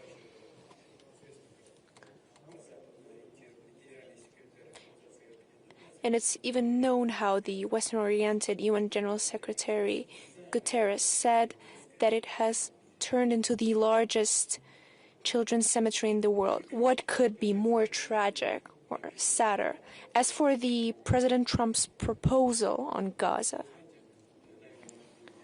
you see, perhaps it would be surprising, but Russia is ready to support it. Of course, after taking a detailed look at this proposal, if it leads to the final goal we have continuously spoken about, Russia has continuously, since 1948 and in 1974, when the subsequent resolution of the UN Security Council was introduced, advocated for the creation of two states, of Israel and Palestine. That is the key to the final resolution of the Israeli-Palestinian conflict. And it's true, I haven't taken a close look at this proposal just yet, but I believe it is proposed to create an international body that would govern for a certain time over Palestine or the Gaza band. And Mr. Blair should be at the head of it. He's quite known to be a peacekeeper. I personally know him. I have visited his home. I've slept over there. We drank coffee in pajamas in the morning together. Was the coffee good? Yes. Quite decent. You see, he has his own opinions, but he's an experienced politician. And overall, if you direct his action in the peaceful track, his experience, his knowledge, he could play a positive role. Of course, there are certain questions. How long this international administration would be in power? And then how and who will transfer this power? There is a mention of transfer of power to the Palestinian administration. In my opinion, everything should be handed over to President Abbas and the current administration of Palestine. Perhaps it could be an issue trying to solve security concerns, but as far as I understand from the colleagues who spoke to me about it today, there is a possibility of transfer of control over the Gaza band to the local militia in order to ensure security. Is that really such a bad idea? I believe that is good. We just have to understand how long the international administration will reign there. What is the time frame previewed in order to pass over the civilian power, as well as any security issues? And what is especially important, I believe, which has to be supported. There was a mention of liberating all the hostages that Hamas is keeping, as well as liberating a lot of Palestinians from the Israeli prisons. Here we have to understand how many Palestinians can be released in what time frame, and especially what is especially important, what is Palestine's opinion on that, as well as the countries of that region, the whole Islamic world, and Palestine, Palestinian people, and of course I mean Hamas. There are different approaches and opinions about Hamas. We have our own opinion, but we have contacts with them. And it's important for us that Hamas support that idea as well. And the Palestinian administration has to support that as well. These are all the matters that require substantive, detailed research and work. Overall, if we manage to make it happen, this will be a significant step forward towards resolving this conflict. But in our opinion, I would like to reiterate, any substantive decision can be made with the creation of Palestinian state. And Israel's approach is also very important. We're not aware of it yet. What's their take on it? I'm not aware of any public statements. But it's not just about their public statements, but at the core, what is Israel's take on it? Will they be ready to comply with what's been proposed by the U.S. president? There are a lot of matters to take into account. But overall, if all the things that I've mentioned can happen, it will be a breakthrough that could be quite positive. Allow me to repeat for the third time. The creation of a Palestinian state is the key to resolution as a whole. I'm not surprised a couple of weeks ago when one ally of the U.S., Israel, attacked another ally of the U.S., Qatar. I was surprised. What about the reaction or the absence of reaction of the U.S.? Понятно. Спасибо. Так, Тара Рид, пожалуйста, здесь. Okay, Tara Reid. President Putin, it's a tremendous honor to speak to you. I want to start with a thank you that will lead to the question. I used to work for Senator Biden and Leon Panetta in the United States of America, and I came forward about some things and corruption in 2020, and I was targeted by the Biden regime to the point where I had to flee. Margarita Simenon, who was a hero to me, helped me, and Masha Maria Butina get through. And I was able to get political asylum thanks to you. And with your collective effort, you saved my life. So thank you. I was a target, and my life was in immediate danger. What I can say about Russia is Lublyo Russia. I have found it to be beautiful. The propaganda in the West was wrong about Russia. I love Moscow. The people have been very warm and welcoming. It's efficient. And for the first time, I feel safe and I feel more free. I work for RT. And I've really enjoyed it. I'm given a lot of creative freedom to work in my sphere in geopolitical analysis. And so thank you to the Valdai Club for recognizing my intellectual pursuits. I appreciate you. So this is my question. I have met other Westerners that have come here for sanctuary to Russia, also for economic reasons and for shared values. How do you feel about watching this stream of Westerners coming in, asking to live in Russia? And will it be easier to get Russian citizenship? And you gave me, by presidential decree, Russian citizenship, which is a tremendous responsibility and honor. So, я русский. Спасибо большое.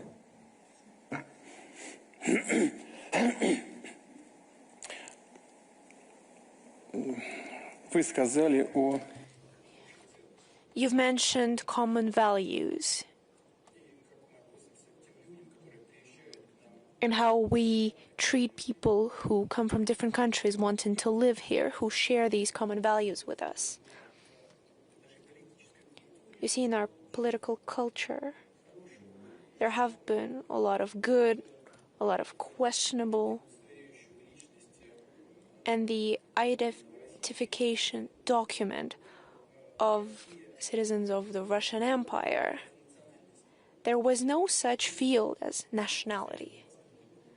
Soviet passport had that, but the Russian one didn't have that. It had religion. there was a common value, a religious value, belonging to Eastern Christian religion, Orthodox religion. Of course, there were other values, but this was the one that determined what kind of values you shared, which is why today it doesn't matter whether someone comes from the East, from the West, but if they share our values, this is our person, and that's how we're going to treat you, which is why you feel the way you feel. And that's my attitude as well.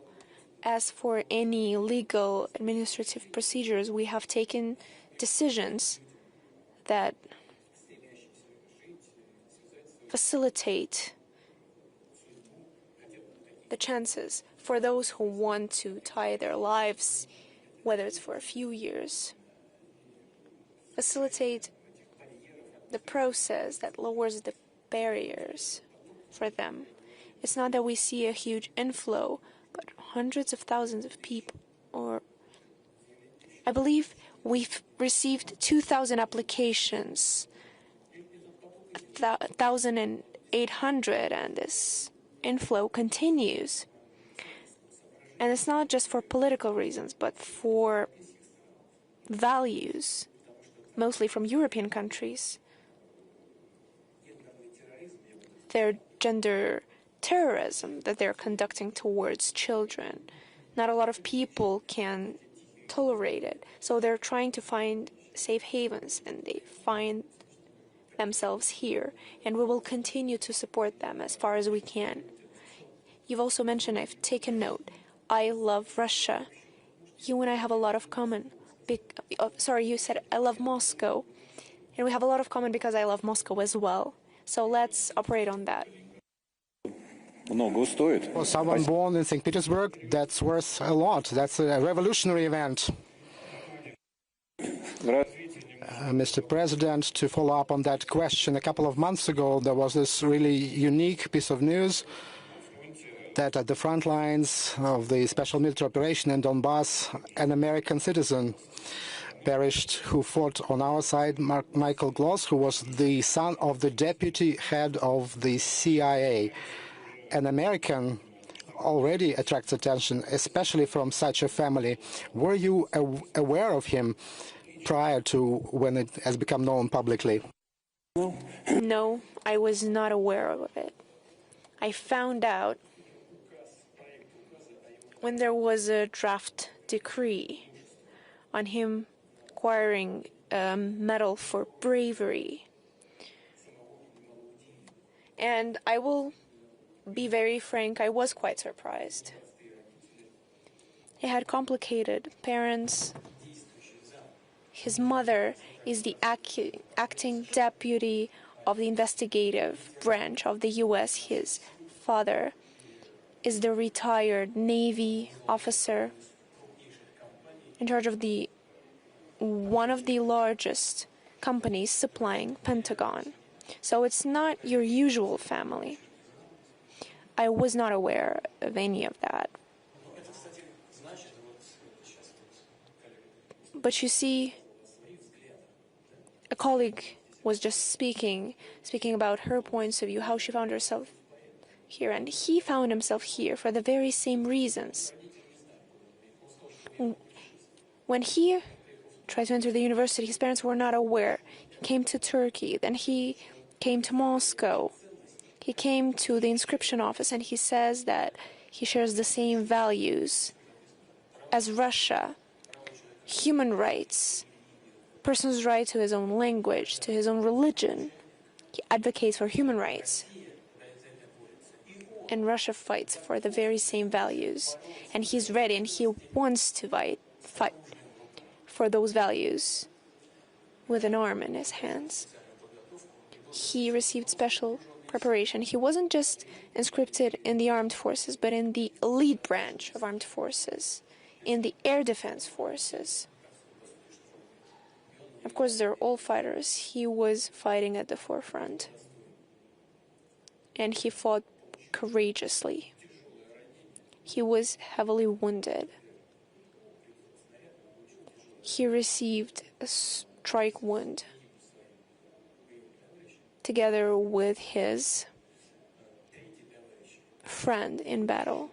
Another friend pulled them out of a burning vehicle, receiving 25% of burns across his body. He pulled them out, carried them to the woods, and just imagine this young man of 22 years old, bleeding out himself, tried to provide first aid to his friend who was wounded. Unfortunately, Ukrainian UAV noticed them, launched a mine, and both were killed. I believe that these people, they are the core of the MAGA organization who support the current Trump administration because they fight for the same values as himself. They are like that, and he's like that as well. What's that they sing in the anthem? The U.S. is the land of the brave. So he truly proved with his bravery, with his behavior, he laid down his life. And a significant part of U.S. citizens can be proud of him. How this U.S. citizen that we just spoke about, I've handed over this medal to Mr. Witkoff, and when we did that, I've asked to come, and they did come, his brothers in battle, and the head of the Air Defense Forces, as well as the brigade commander, the commander of the group, the very same officer who took him out of the burning vehicle, and who, just as I've mentioned, were basically wounded. 25% of his skin was burned. And then he recovered and he went back to the battlefield, by the way. So yes, just recently, at the initiative of the Donetsk People's Republic Initiative, one of the schools in Donbass was awarded the name of the American and Russian soldier. That is the school with specialization in English language, and we will do everything so it stays in great condition, as well as other schools in Donbass. We will give all our special attention to it. So that's the kind of person we are talking about. His family and the country who supports his points of view can be proud of him. Anton Khlopkov. And overall, I've spoken about people of different nationalities who consider themselves Russian soldiers. Despite being American, he was a Russian soldier. If I may, let's continue the American topic. You mentioned the attempts to kick Russia out of the global markets, the global system. In recent weeks, we hear all those calls from Washington to China, to India, to other countries, and they're putting pressure on them so that those countries would abandon the idea of purchasing Russian raw materials, energy resources. At the same time, you were saying how important it was to get united and about the experience of interaction between Russia and the US and how we need to restore full-scale relations. Necessity to restore full-scale relations between Russia and the US. And this week, to the surprise of many analysts and observers who daily deal with nuclear energy, there was this stats published according to which Russia is the largest supplier of enriched uranium for the nuclear fuel in the US. Considering the current format and level of bilateral Russia-US political relations, what's your assessment of the prospects of interaction between Russia and the US in this field in terms of supplying enriched uranium and in nuclear energy in general? Thank you. Yes, I will speak about the possible tariff limitations on the trade of US with our partners, with our trade partners with China, with India and other states. We are aware that they have counselors who, in their administrations, that this is the right economic policy. There are experts in the US as well who question it. We have a lot of people here who question whether this will harbor any beneficial results.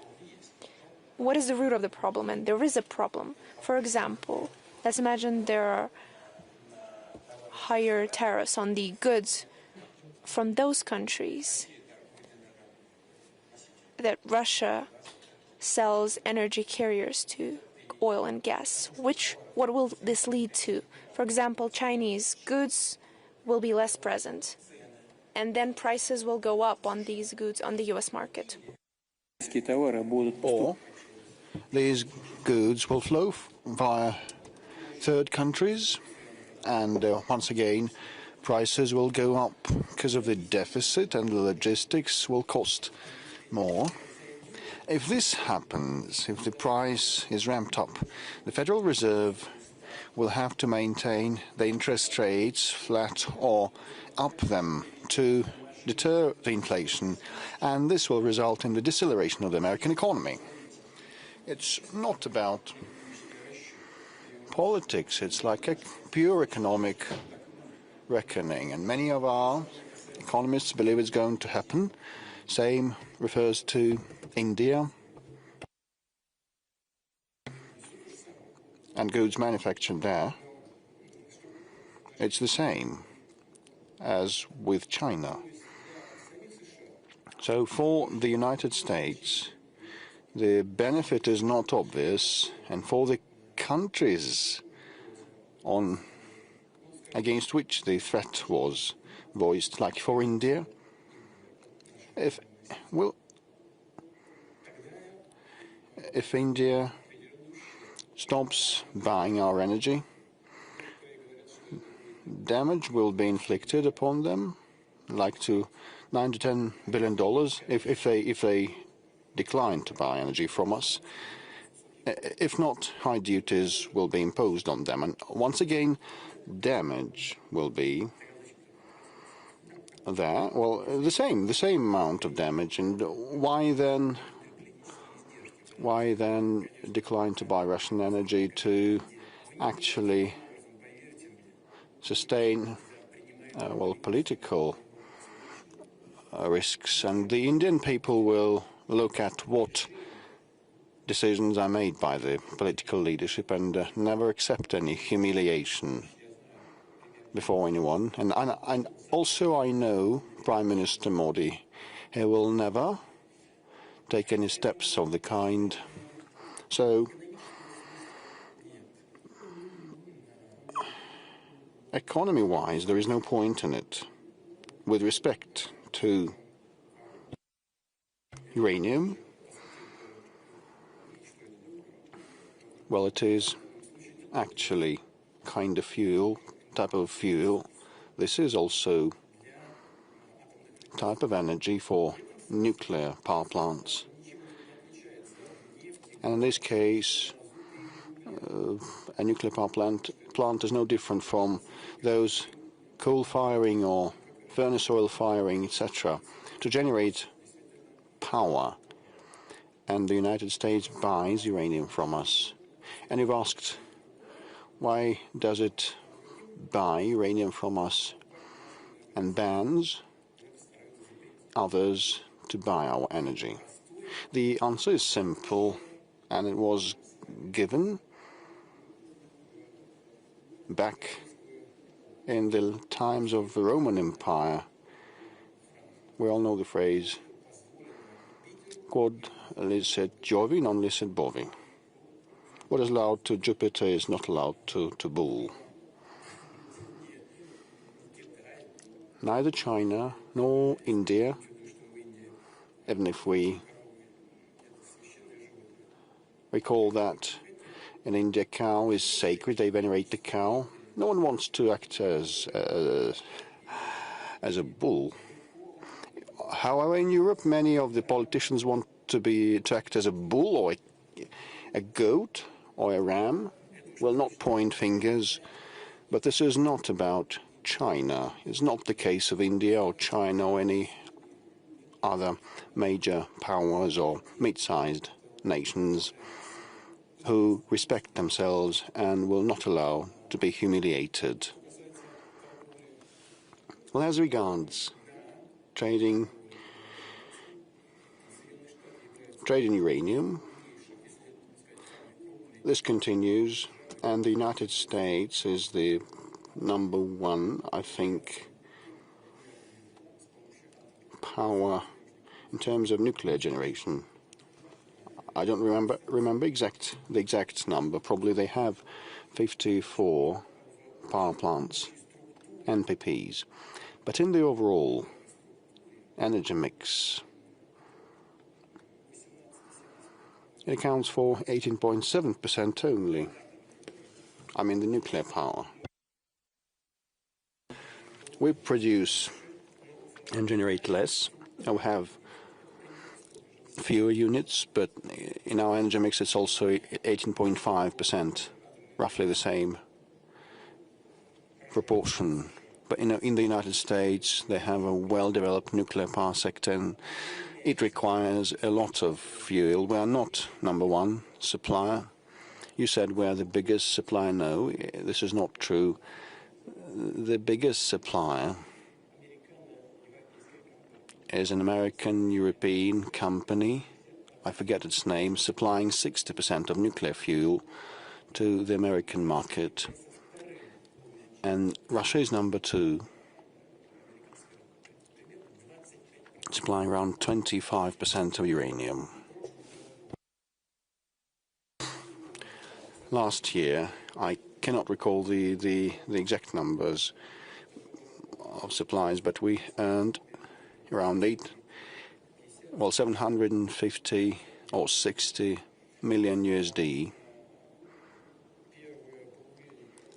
in the first half of this year. We sold uranium worth more than $800 million to the United States. So more than $800 million worth of uranium, and as a result of the year, it's going to be 1.2 billion, more or less. So we can figure how much is going to be next year. Now we have had the backlog of orders to the tune of around 800 million. So the work is ongoing. And, well, they do that because, it's the cost-effective option for them, and they're right in doing so, and we are ready to be a reliable supplier. I took note that for the next Valdai Discussion Club, we need a session dedicated to livestock, about rams, sheep. This is a very important matter. Yes, don't hesitate. Don't doubt that. If we step aside from the irony, probably you have caught the irony. But if we speak about the energy trade, the refusal to buy Russian gas in Europe has resulted in the growth of price, and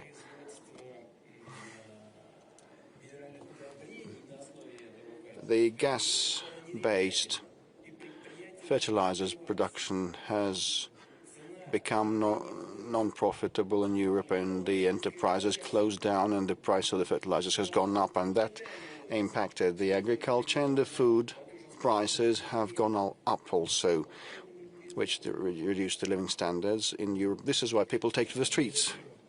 Mr. Putin, And let's leave alone the nuclear topic. And over the last week, a lot has been written about the situation in Zaporizhzhia nuclear power plant, that there is a threat of a major failure that would actually damage all the regions nearby. What is going on there? Well, all the things that have been happening keep happening. The Ukrainian militants try to impact the surroundings of the NPP. Thank goodness they haven't got the nerve to impact the station itself. There were some strikes against the training center. Several days ago, just shortly before Grossi came to visit us, there was an artillery strike impacting the power transmission towers, and now the feed in is provided with the help of generators. And so these transmission lines should be brought in order, should be repaired, and they're within the reach of the Ukrainian artillery. This is the difficulty. And this artillery keeps pounding, and our repair brigades cannot approach this site, and they keep telling everyone that we've been doing that, not them. And Mr. Grossi visited that, and the staff members of IAEA keep silent. They're shy of what has been happening, but they're not blind. They see what has been happening. Do we strike ourselves? This is nonsense. This is a very dangerous game, actually. And on that side, people should be aware that if they keep playing these dangerous games, they still have operating nuclear power plants on their side, and we can reciprocate, respond in kind, let them think it over. Number two, well, around 10,000 people worked at that power plant in the Ukrainian times, because all the social things were on the payroll, on their budget. Now 4.5 thousand people work there full-time, and only 250 came from other regions of Russia. All the rest, the bulk, the vast majority, are the staff members that have been there for quite long. Some of the people, some of the workers left, and no one expelled them, and no one detains those who want to live there and work there. And they have accepted the Russian nationality, as well as our colleague has done. And all that is happening and is witnessed by the observers of the IAEA who are present at the power plant. And this is how things are progressing, are happening there. And we try to, well, by and large, this is under control, and we try to provide for the security of the nuclear power plant and the fuel. But I can only add that the sabotage squads of the Ukrainian army last month and last year repeatedly tried to blow up the power transmission lines near the Kursk and Smolensk nuclear power plants, trying to, well, our professionals restored power supply quickly, but what has been happening now at the Zaporizhzhia power plant is no different from the activities by those terrorist squads. This is very dangerous. Well, they'd better stop that. I hope this message is brought home to those who are in charge. So Grossi knows what has been happening. Yes, he does, and he knows that. Like a UAV drops a shell, or a shell comes. So do we strike ourselves from the Ukrainian territory? This is ridiculous. Gabor Stirtan, over to you.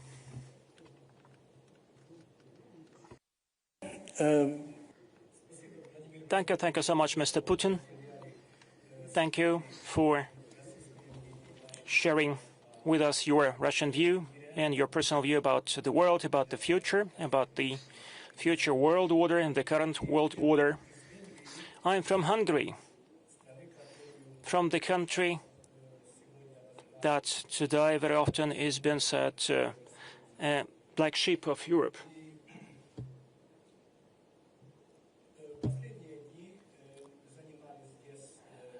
The last several days at the Valdai Discussion Club, we were addressing many questions as to what is going on in the world.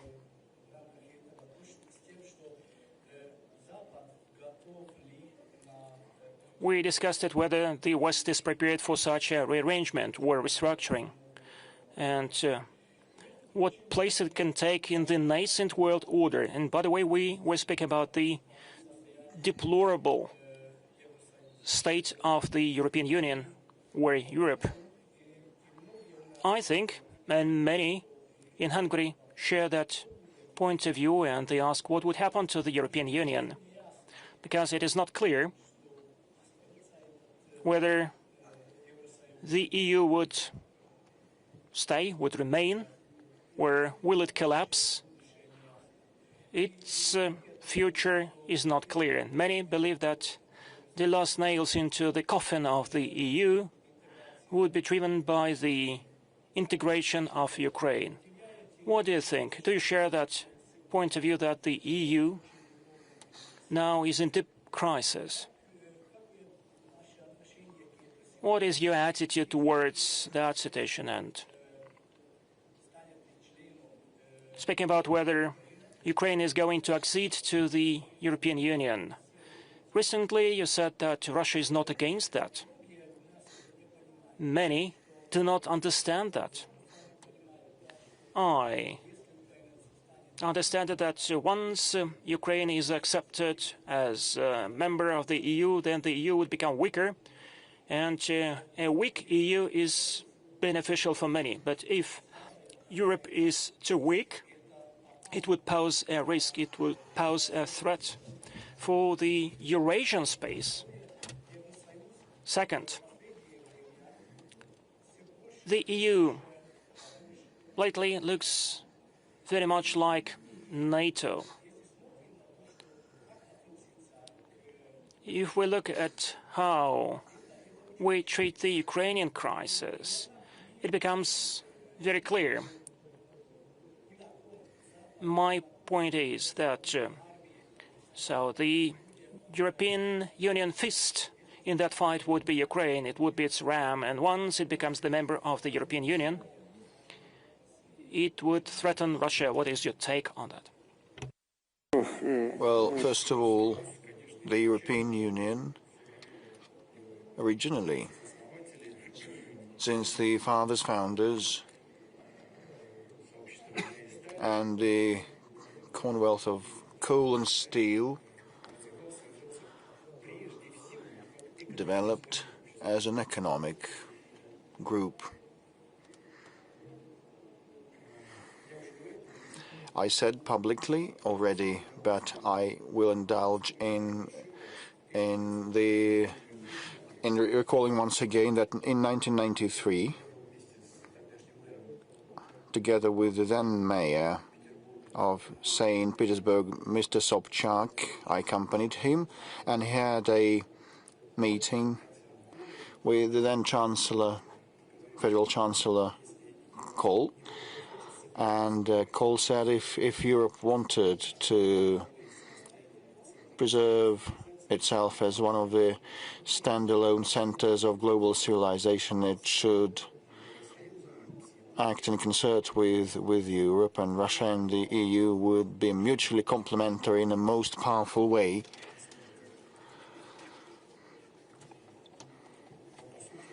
Well, actually, we actually both built on the traditional values, and back then they were respected in Europe.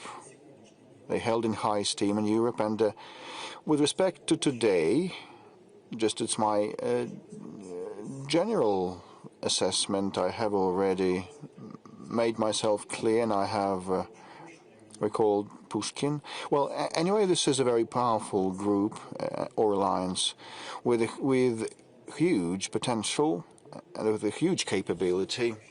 But, you know, it has been ebbing away and abating at the same time. It's not that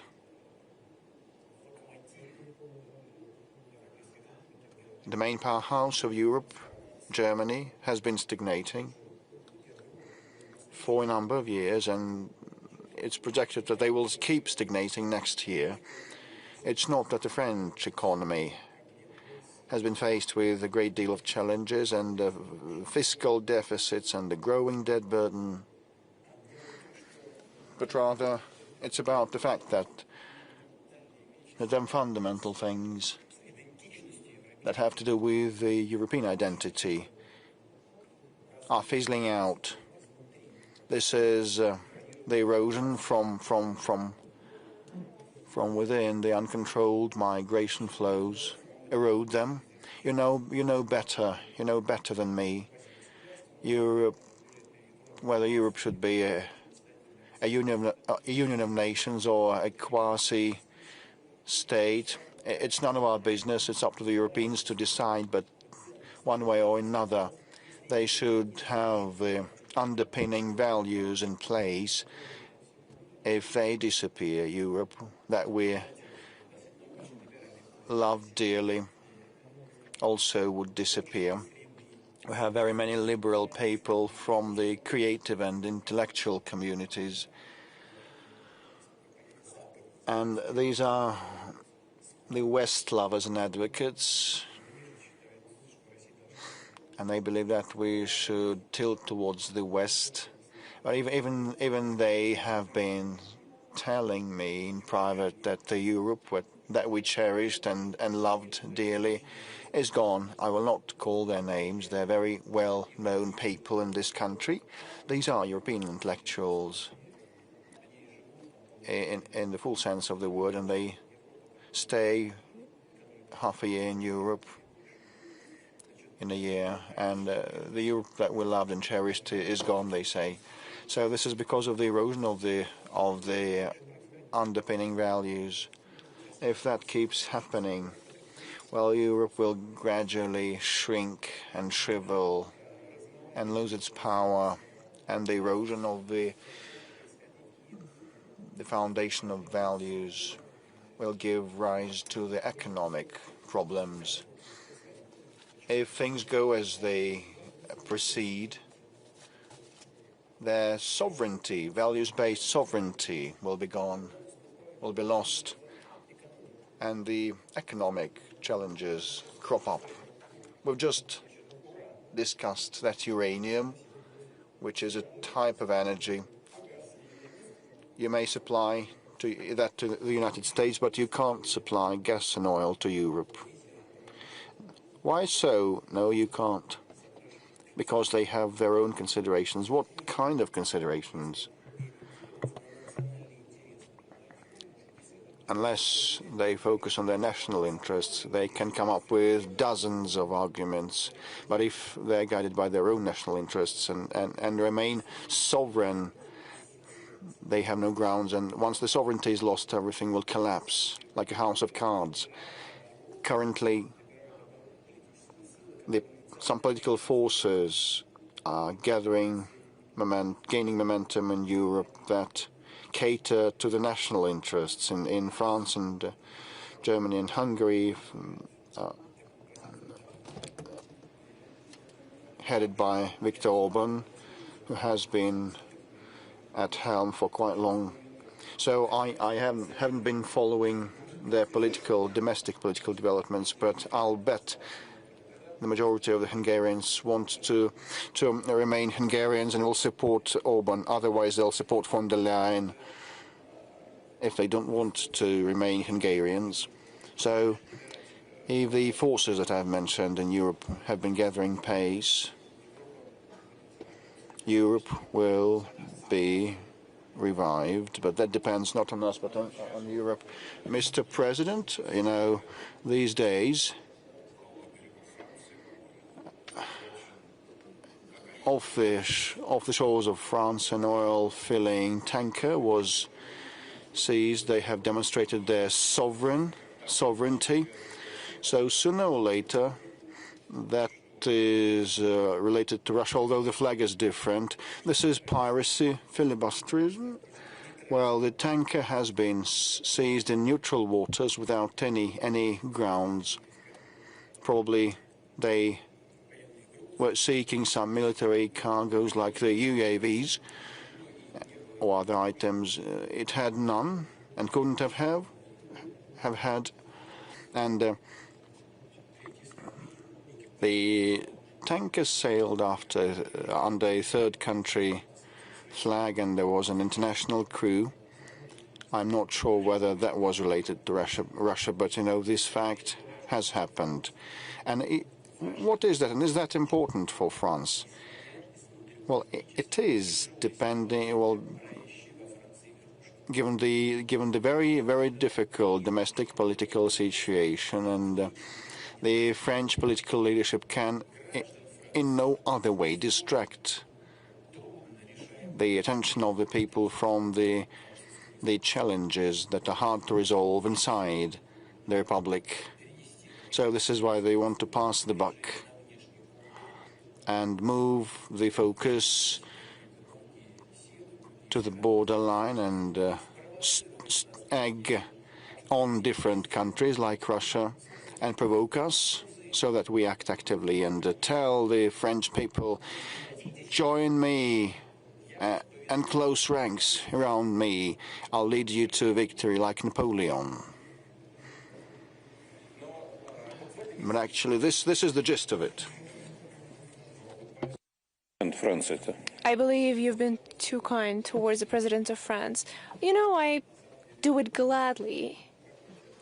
We have strictly working relationship, but what is happening right now is exactly as I've told you. I have no doubt. I know him well. Van Shaoli.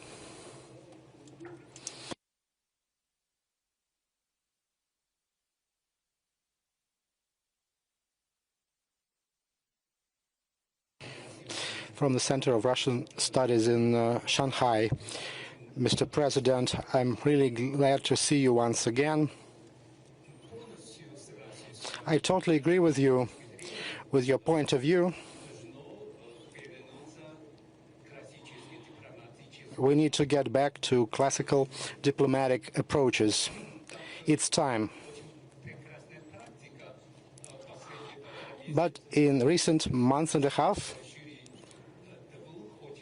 you successfully finished two important official visits. First of all, Russian-American summit in Alaska, and the second one was with the SCO and then the military parade in Beijing. So let me ask you this. What are the specific results of those summits? And what's the importance of those visits? Is there any connections there? Are there any results that would help us to improve the international situation? Thank you. First of all, you've started with a visit to the United States, to Alaska. We haven't discussed with Mr. Trump of any kind of bilateral matters. We've only spoken about the means and ways of resolving the Ukrainian crisis. I believe overall it's a great result, and the President Trump, we've known each other for a long time. And of course he likes to speak, and everyone sees it. But it's also the kind of person who can truly listen, who can hear what you're saying. He responds to what you're saying. So he's quite a comfortable person to speak to. And us attempting to search and find possible ways of resolving the Ukrainian crisis is quite significant. And that was the first point. The second point, even though we've just breached it attemptively, it's the U.S. and Russian relations that are not at a dead end, but it's at quite an early stage. And the very fact of our meeting, of this visit, and I'm very grateful to the President for organizing it, I believe it's all signs that lead to the restoration of bilateral relations, and that is great for us in the bilateral scope, but for the international community as a whole. And now approaching my visit to China, when we've spoken with my friend, I believe that the President of China is my dear friend. We have established very friendly, trustworthy relations. He told me that himself, that we in China, and he didn't say that for the whole world to hear, he said that to me personally, that we welcome the reestablishment and restoration of U.S.-Russian relations, and we will try to assist it in any way possible. But of course, my visit to the Chinese People's Republic was wider in a scope, because together we've celebrated the end of the Second World War. The result of this joint fight of Russia and China. Russia, first of all, on the track of combating Nazism, and then, of course, together combating the Japanese militarism, have contributed significantly. I've already mentioned it. Just look at the colossal sacrifices that Russia and China have made to the altar of this victory. And secondly, of course, on our side, as well as from China when he came to celebrate the 9th of May, we stay true to this spirit of allyship. So I believe, in this sense, the visit to China was of global, fundamental nature. And of course, this allowed us, on the sidelines of these events, to discuss the world situation, to compare our points of view on the development of bilateral relations in the humanitarian, cultural, educational areas. For next year and forward, we've decided to announce the years of education. And that speaks for the fact that we want to work. We work and we will continue to work with the youth. This is the future outlook. That is why this visit was so important. And some initiatives of the Chinese president on the global governance, they align with our ideas of Eurasian security, to compare our notes, because this was truly of global nature, not just bilateral nature. So I highly assess the results of that visit. And I believe this was another important step forward in the development of our relations. Mr. President, you are the first leader in the world who called Trump a comfortable person to talk to. You see, I speak from the heart. As I've already mentioned, of course he likes using big words and speaking point blank and just directly tackling the issue. But he's, as I've already mentioned, protecting his national interests as he sees fit. But sometimes it's easier to hear a direct approach, to understand, instead of ambiguous phrasings. And I'm not saying it just to pay a compliment. We've talked for an hour and a half. I've presented my position and he listened attentively. He did not interrupt me. Then I listened to him very closely. We've exchanged our opinions. These are very complex issues. I will not go into detail because we don't do that. But he said that this will be complicated. Yes, of course. Obviously, we started to go into certain details. We have discussed them. There was a discussion. There was a discussion. I believe you should do this, you should do that, take off your hat. No. There was none of that. Of course, it is important that this leads to a logical conclusion, that there are definite results, but it is a complicated process. And I say that constantly, that it's important to reach a balance of interests, to reach a consensus. It is difficult. But if we approach this, and if we reach those results during the discussion, then these are truly tremendous agreements, and we can hope that they're long-lasting. Did you tell him anything about the history of Ukraine? No, that's not funny. I've spoken about this with my other American colleagues. We've truly discussed of possible ways of resolution. We've been quite frank. We've spoken honestly. It's hard to predict what will come out of it. But we will continue. We're ready to continue this discussion. Whose idea was it to meet in Alaska? Does it really matter? The important thing is that we did meet. But we were comfortable in Alaska. You see, they still have Orthodox presence there. They have Orthodox churches.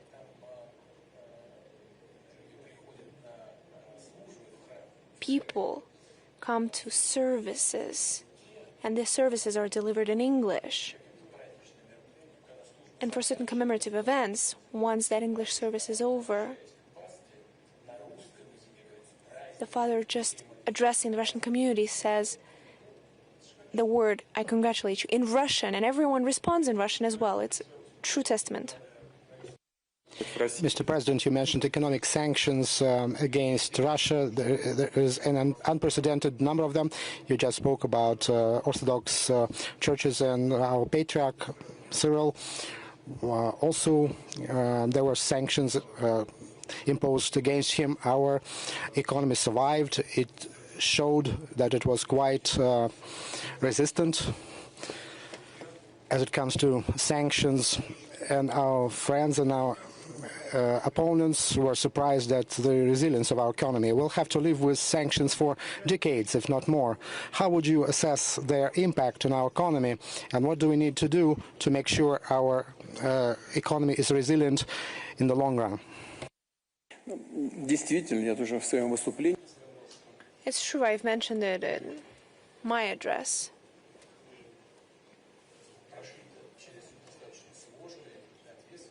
That our path hasn't been an easy way.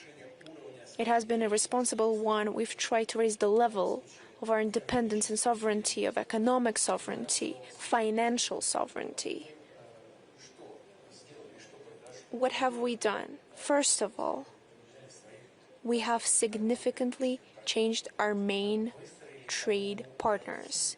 We have reshaped the logistics of work with our partners. We have changed the payment system. And all of this is functioning. But in today's world, it's not enough. We have to pay more attention to solving other issues. And first and foremost is the further diversification of our economy. It has to be modernized. It has to use more high technology. We have to restructurize the work market, how to pay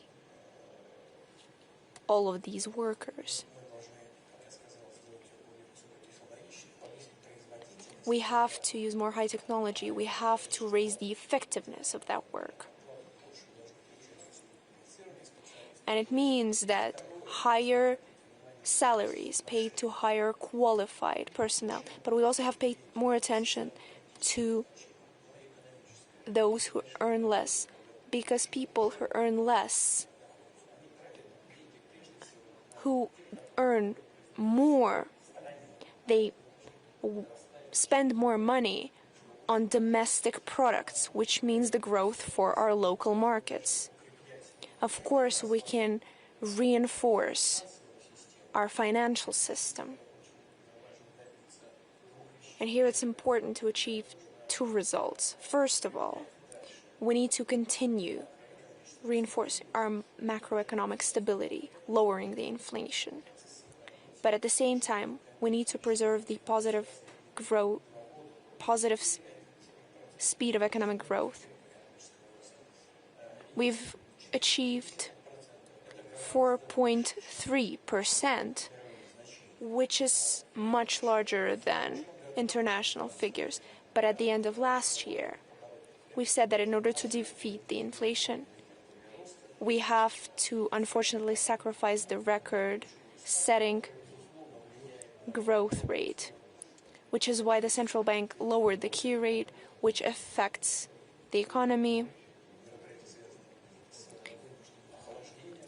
We will conduct the events that have to do with the forced freezing of the economy, but we will sacrifice this growth in order to restore the macroeconomic figures so that the economy stays healthy as a whole. So there are a lot of government-made decisions about the taxation, about the added value, and it's important not to allow for the shade economy to take over. So these are the key goals in short term. Those are just fundamental points. As for our economy, our relatively small external debt and relatively low budget deficit. This year it was 2.6. Next year we plan for 1.6. At the same time, the debt load is, the state debt is lower than 20%, which allows us to assume that even if the added value will raise, which of course will affect the economic growth, and we understand that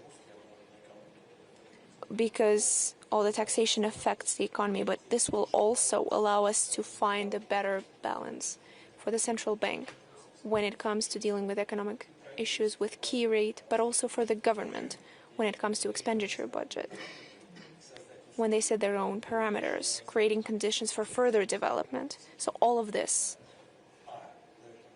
in complex allows us, first of all, to assume that we have come a long and winding road, but at the same time gives us reassurance that not only have we passed this stage, but we have enough reason and enough means to continue moving forward. Alexander Kuch.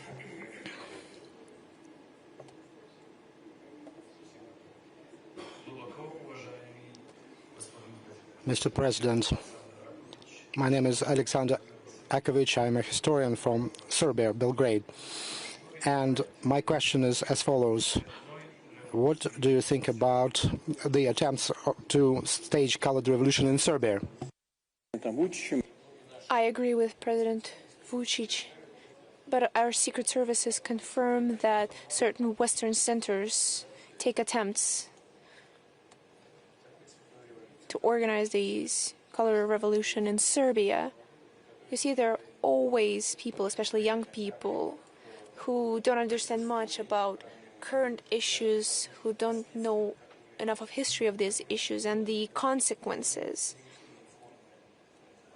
that the illegitimate forms of shift of power lead to, especially the color revolution. What did the color revolution in Ukraine lead to? I believe everyone understands that. These revolutions are unconstitutional, illegitimate seizure of power. to speak frankly. Usually it doesn't lead to anything good. Usually it's easier to stay true to the law, to the Constitution.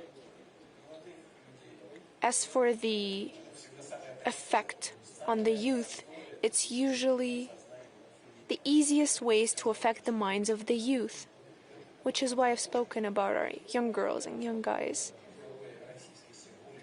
who use the Russian symbols when they wear them in public, when they're carrying that with pride.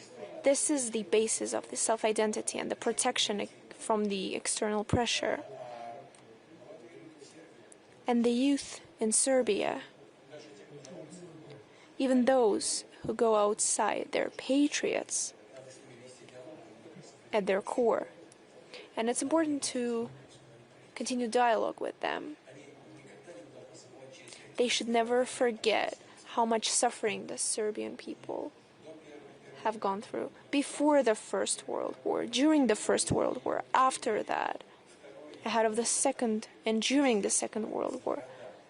The Serbian people have suffered a lot, and those who push the youth on the streets want their people to continue suffering, just as they want the Russian people to suffer, and they're speaking openly about it.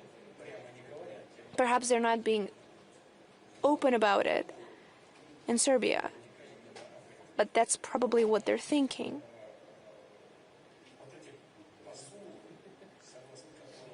So all these messages that you will go forward, you will dethrone someone, and they say that everything will be okay. Nobody ever says what kind of okay that is. How will it be? What the price for that will be. They stay silent about those things. And usually it leads to the reversed result, to the exact opposite of what people expect. But I believe if you conduct a proper dialogue with these young people, you can find common ground with them. Because first and foremost, they're patriots, and they should understand what's better for their country. All these revolutionary changes, or gradual changes with their participation. But that's not our matter. That is the internal affair of Serbia. Do you have good relationship with President Vučić now? There are some complaints about Serbian colleagues. I have good relations with everyone, and with Mr. Vučić as well.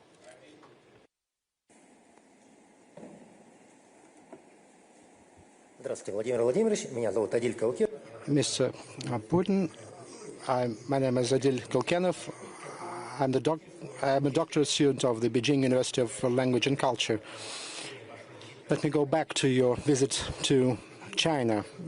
There's this big news now that China introduced a visa-free regime for the Russian citizens, and you can see that in Beijing. How do you assess this measure? Is Russia ready for the reciprocal measure for Chinese citizens to come to Russia? As for our responsive steps, I've already mentioned this in Beijing. We will mirror these steps. Just recently I've spoken with our Minister of Foreign Affairs, who said, we've already done it. No, just let me check back on that. So you see, bureaucracy works the same way in every country. So if we haven't done it yet, we will be sure to do it. The announcement on the visa-free entry of Russian citizens into the territory of the Chinese People's Republic was unexpected. It was the initiative of the Chinese president. As for the consequences, I believe they will be nothing but positive, because the basis of interstate relations is created first and foremost on the human level, and the number of people who will visit China with different purposes, for tourism purposes, for scientific research, for educational purposes. will far exceed that we're witnessing today. And of course, the same will be in return. First of all, it will apply to tourists who will take a look at Chinese life, and vice versa, Chinese tourists who will get acquainted with life in Russia. I believe these are things of fundamental value. We always welcome them, and we will continue to assist on the track. General Sharma, over here, please. Mr. President, we are keenly looking forward to your visit to India in December. And my question is, what would be the strategic focus of your visit to India? How will it result into deepening the bilateral relations and also collaboration regionally and internationally? Отношения с Индией у нас. Our relations with India are of special nature ever since the Soviet Union and since the days where the Indian people fought for their independence. India knows, remembers, appreciates that. And we appreciate the fact that India never forgets that. And so our relations are developing. I believe we will celebrate 15 years since our announcement of the specialized, strategic, privileged partnership. And India and Russia never had any issues of interstate nature, any differences. Prime Minister Modi is a very reasonable, wise leader. He's very oriented in the interests of his nation, and everyone in India knows that. So now our priority is to build effective, mutually beneficial trade ties. Trade turnover with India is $63 billion US.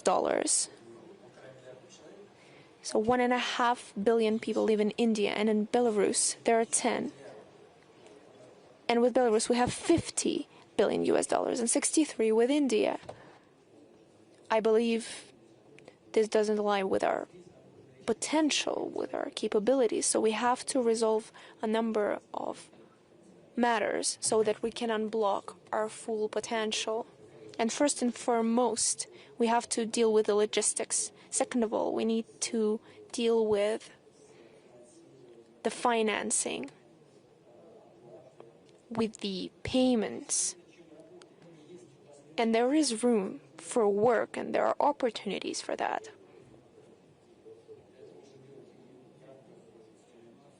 We can do that within the BRICS instruments on bilateral basis, using rupees, using the third country currencies, using the electronic payment means. These are the things that need to be discussed. We have a trade disbalance with India. We are aware of it. We recognize it. And together with our Indian friends and partners, we're thinking of ways to perfect this trade turnover. Just recently, I gave another order to the government, to the co-president of the Intergovernmental Commission, Mr. Manturov, so that together with his colleagues, he could think of the ways to develop these trade and economic ties. And so now the Russian government is working on it and will continue to put forward subsequent steps to our Indian colleagues. As for political relations, our contacts on the international stage, we usually convert our actions, align them, and we always hear our position, the position of our friends, take it into account, and our ministries of foreign affairs are working closely. And the same applies to the humanitarian area. Here in Russia, we have a lot of students. We love Indian cinema. I've already spoken about it. It's probably the only country in the world that, other than India, We have a separate channel that streams Indian movies days and nights.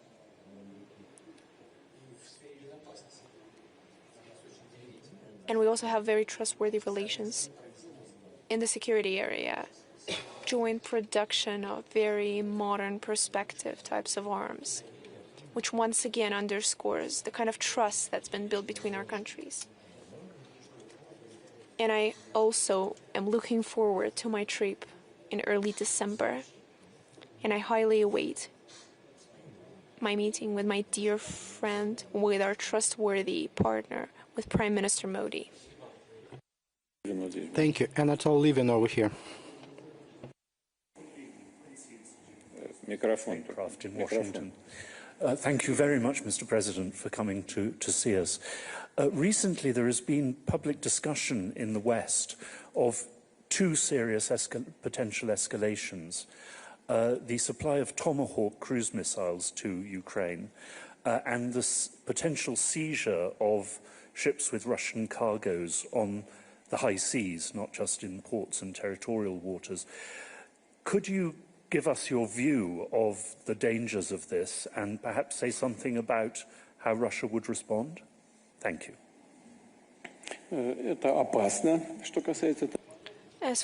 It's dangerous. As for the Tomahawks, it's a powerful arm.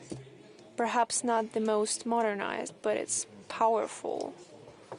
Poses serious threat. This will not change in any way the balance of powers on the battlefield, the fundamental issues of the armed forces of Ukraine, no matter how many UAVs they get, and no matter how many lines they create with those UAVs, without the personnel there will be no one to lead those battles. They have to change the tactics.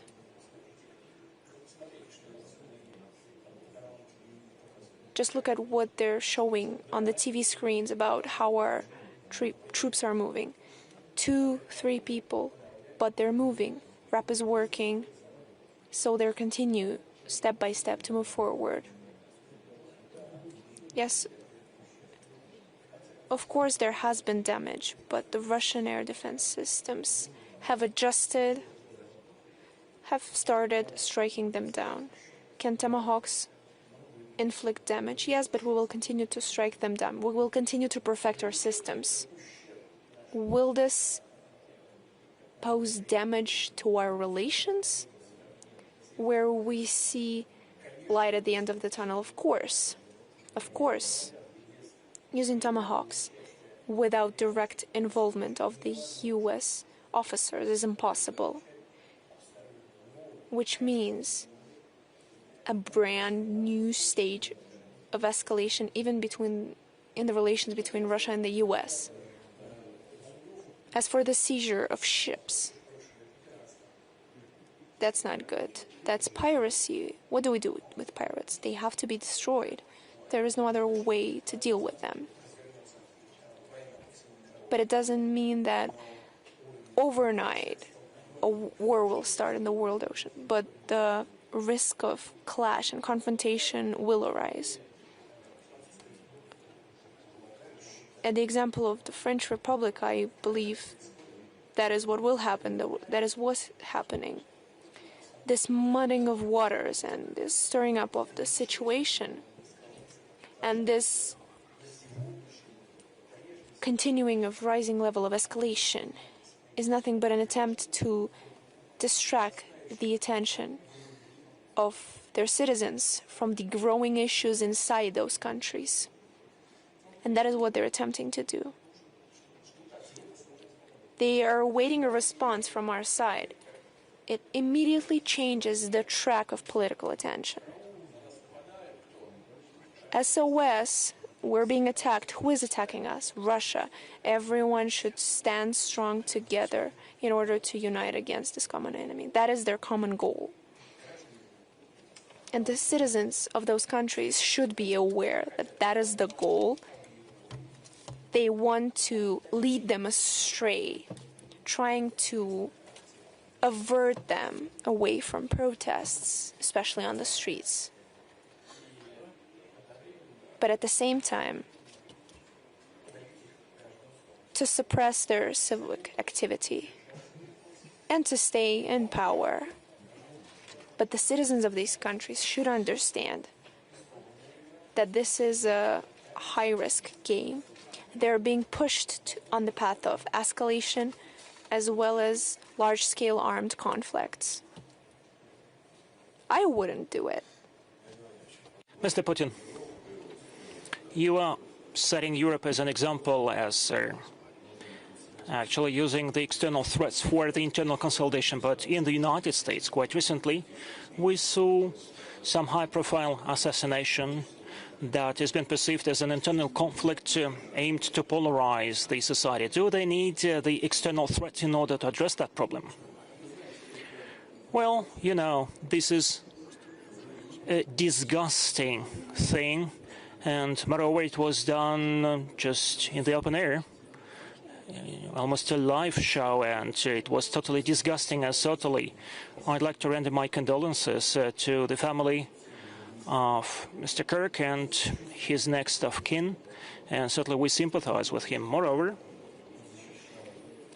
he was defending those traditional values, and by the way, the ones that Michael Gloss came to defend with arms in his hands, and he sacrificed his life for that, and he sacrificed his life here in a fight for the traditional values. As a Russian soldier, and Kirk gave his life there in the United States, but fighting for the same values. What is the difference? There is almost no difference. And by the way, the proponents of Kirk in the United States should know that here in Russia we have Americans who are fighting and who are ready to sacrifice their lives for that. But sadly, this is a sign, what has happened, this is a sign of a deep rift in the society, of a chasm in the United States. And there is no need to escalate the situation from outside, because the political leadership of the country tries to set it straight in the domestic policy, and don't want to comment on that. This is not our business, but I think that the United States is going this way, although what you have said and what our colleague raised the question about the new high-precision long-range missiles.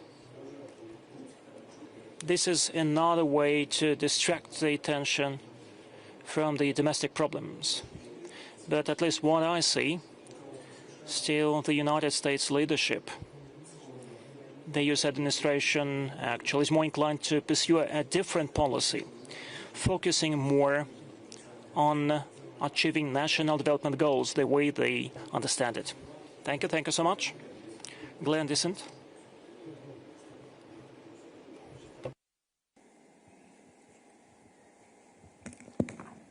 President Putin, thank you so much for sharing your perspectives. My question was about Finland and Sweden having joined NATO. It changes the geopolitical landscape of Europe, and I was wondering how Russia interprets this. That is, the high north as well as the situation in the Baltic Sea, perhaps specifically on the pressure that Kaliningrad is coming under, and how Russia might respond to this. Thank you.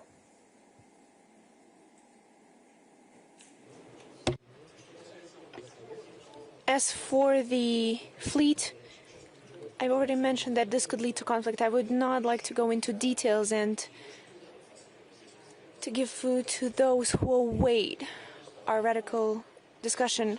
I will say this and that, and then they will start saying that Russia is making threats. We were warning you about this for a long time. And then they will get exactly what they were trying to get, trying to distract the attention from the problems due to the heightened factor of external threat. Of course, we will respond. It's not us who's suspending someone's fleet. Someone is trying to put obstacles on our way. What is the shady fleet? Can anyone speak for what that is exactly? I'm sure that not, because there is no term for that in the international sea law, which means those are unlawful actions, and those who try to do it need to keep that in mind. Secondly, as first for your question, is Sweden and Finland joining NATO? It's nonsense. We had no issues with Sweden or Finland, no issues whatsoever.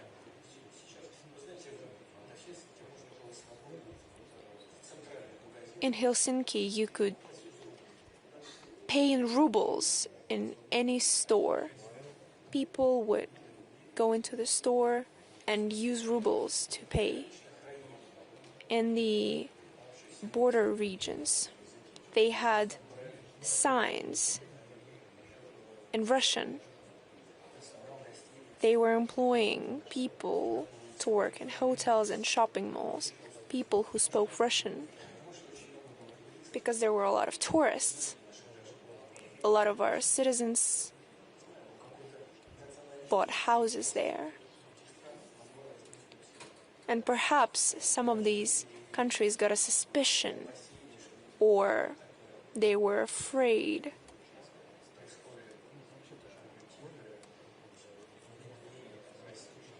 that this silent influence of Russia was taking place. But the world is interdependent. If you don't like something and you see any danger in it, take certain economic administrative measures, just limit acquiring of housing. Anything can be solved. But joining NATO, a bloc that is leading an aggressive policy towards Russia, what for? To safeguard what exactly? To protect whose interests? To protect what interests of Finland exactly? Was Russia trying to capture Finland or Stockholm? All that Russia wanted, we've resolved with Sweden after the Poltava battle. That happened a long time ago. We had no more standing issues. We know that Sweden had a different figure of Charles XII. And perhaps he was killed by his own people because he was trying to involve Turkey in another war with Russia. But that was long ago, centuries ago. What kind of issues did we have with Finland?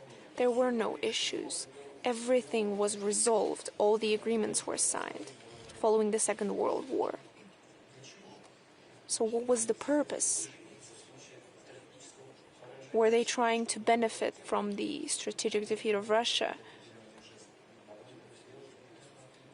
I could show a gesture, but I won't do it in the presence of ladies.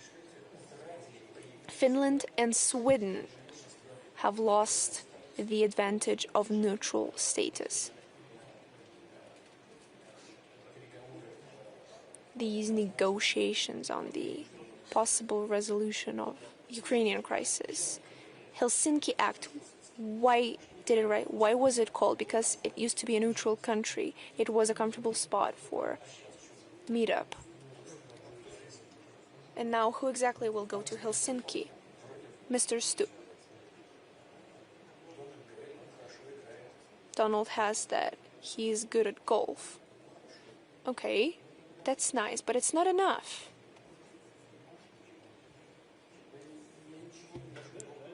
And I don't want to say anything bad. I love sports myself, but it's not enough. Where is the perspective? What is the advantage? Just name one thing. Perhaps the nationalist part of Finland was afraid that Russia was trying to silently intervene, but just introduce some administrative measures. Why not do it? I've always had good friendly relations with former leaders they've come here, we've discussed any kind of issues, the transport movement. It was comfortable. But you see, apparently Russia is conducting aggressive politics. It attacked Ukraine. How about the fact that a coup d'etat took place in Ukraine? Did you not take that into account? What about since 2014 they've been killing children in Donbass? Is that okay? That tanks and airplanes were used against the civilians in those cities. Everything was documented. Is that acceptable? They just didn't want to analyze that. All they wanted to do was join the clique that wants to profit off of Russia's sake. Former president, when we spoke on the phone, we had friendly relations, we played hockey together numerous times. He said, Norway's in NATO and nothing is happening to them. Well, yes, nothing good is happening to them. We've negotiated with them on the sea matters, normal relations, but now the border between Russia and NATO is growing bigger. We had no armed forces in that part of Russia, but now there will be. Now we have to create separate military areas. Finland said we will not allow the emergence of arms that is dangerous to Russia, especially nuclear arms. Who the hell knows? Who exactly will ask the Finns for their opinion when making those decisions? I don't want to offend anyone, but I know how those decisions is made. Just leave it be, and what will this lead? Did you hit the hole? Now you will respond for that.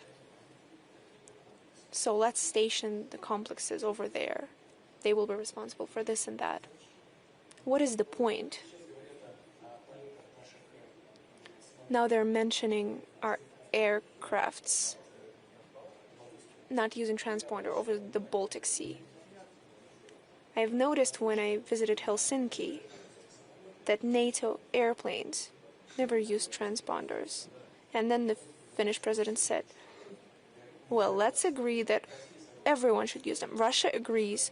What was the NATO country's response? We will not abide by those rules.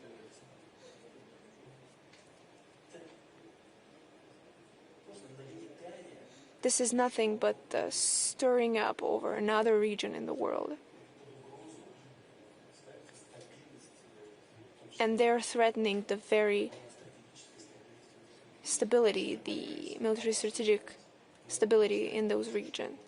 If there's anything dangerous then we will also station something dangerous there. But what for? Who exactly will benefit from it?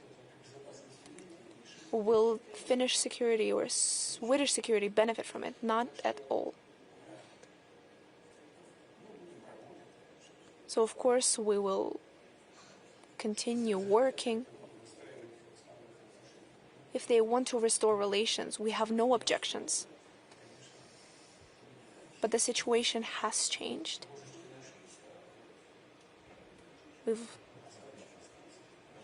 There is a residue. Mr. Putin, why are you sending so many drones to Denmark? Don't do that. I promise I won't do it anymore. Not to Denmark, not to France, not to Copenhagen. Where else are they flying? Lisbon.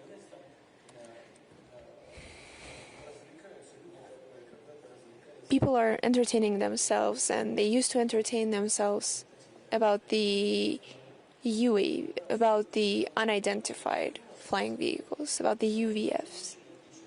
And they have a lot of weirdos. We can watch them every day and they can try and catch them. But if we speak seriously, we don't have UAVs that could reach Lisbon. We have long-range ones. But there are no targets there. That's what matters. But that is another way of stirring up the situation in order to respond to the orders of Washington and to raise their expenditures on defense. Although the European economy their situation is complicated. We've spoken about Germany, France. Germany used to be at the forefront of the European economy. And no matter how badly they want it, they can never regain those positions.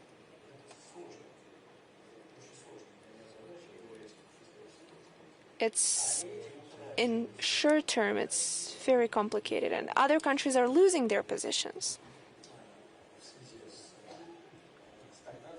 due to the stagnation of leading economies, due to the high budget deficit,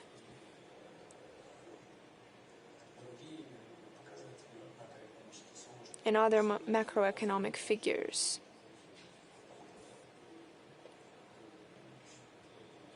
I believe I said that we had 2.6.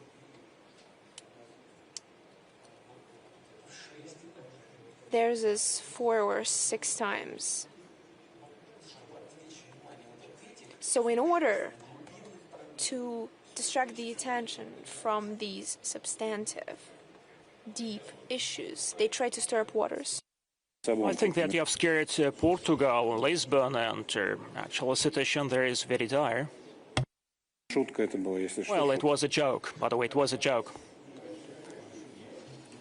No, that was not a joke. Then you are warned that's a very frank thing to do. If you're warned, you can consider yourself armed. Allow me, let's be democratic. There is a lady over there in a light blouse, please.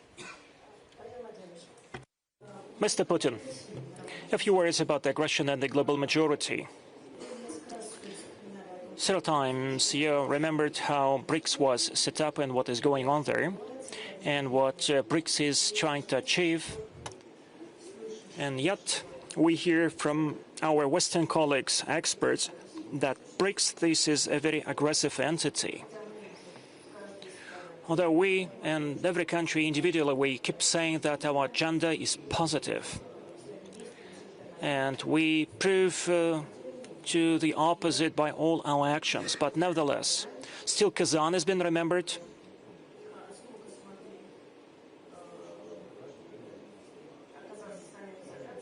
And this shows actually that our European colleagues are isolated, while speaking that this is Russia which is isolated. There are lots of initiatives. I'd like to thank you for your personal support. Last year we launched the Council of BRICS, and that was a great endeavor. How to make sure that BRICS doesn't lose the momentum, that it increases in the size, and we have many more partners joining BRICS. And how to make sure that BRICS justifies the hopes of the global majority. Thank you so much. That's a rhetorical question. BRICS is expanding and it's good, but we also see new challenges, and you've rightfully drawn attention to it, because the more members there are, the more interests and opinions there are to be taken into account. In order to agree on a common position, it becomes more and more difficult, but there is no other way. There is only one way, trying to come to an agreement, taking into account all the interests, and the joint work in that direction. And overall, we've been successful, but BRICS is facing a lot of challenges, a lot of tasks. One of them is to perfect, as we believe, not just create a common platform, common principles of cooperation, first and foremost in the area of economics. I've already mentioned that even when addressing the Valdai Club, we're not trying to build our politics against someone. The whole BRICS politics is aimed at ourselves, at the BRICS members. We're not trying to lead an anti-dollar campaign. Not at all. We're just not being allowed to pay in dollars. So what do we have to do? What else do we have to do? we're going to do what other countries are trying to do, including the US, trying to allow for an expansion of electronic commerce, electronic payments. We will continue to develop within BRICS, and we continue to do it already. We try to push forward the idea of new investment platforms, where I believe we can expect success on that track. Because as I've mentioned, if we use modern technologies in the payment systems, we can create very unique system that would operate with minimal risks and with practically no inflation. So we can plan the projects that would be mutually beneficial for all the members of the process.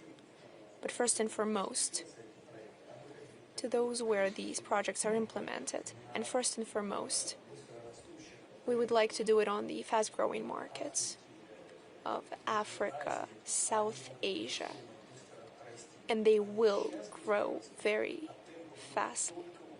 And their growth rates are already fast, and they will only pick up the pace as of today. If we look at the world GDP, BRICS represents 40% of the world GDP.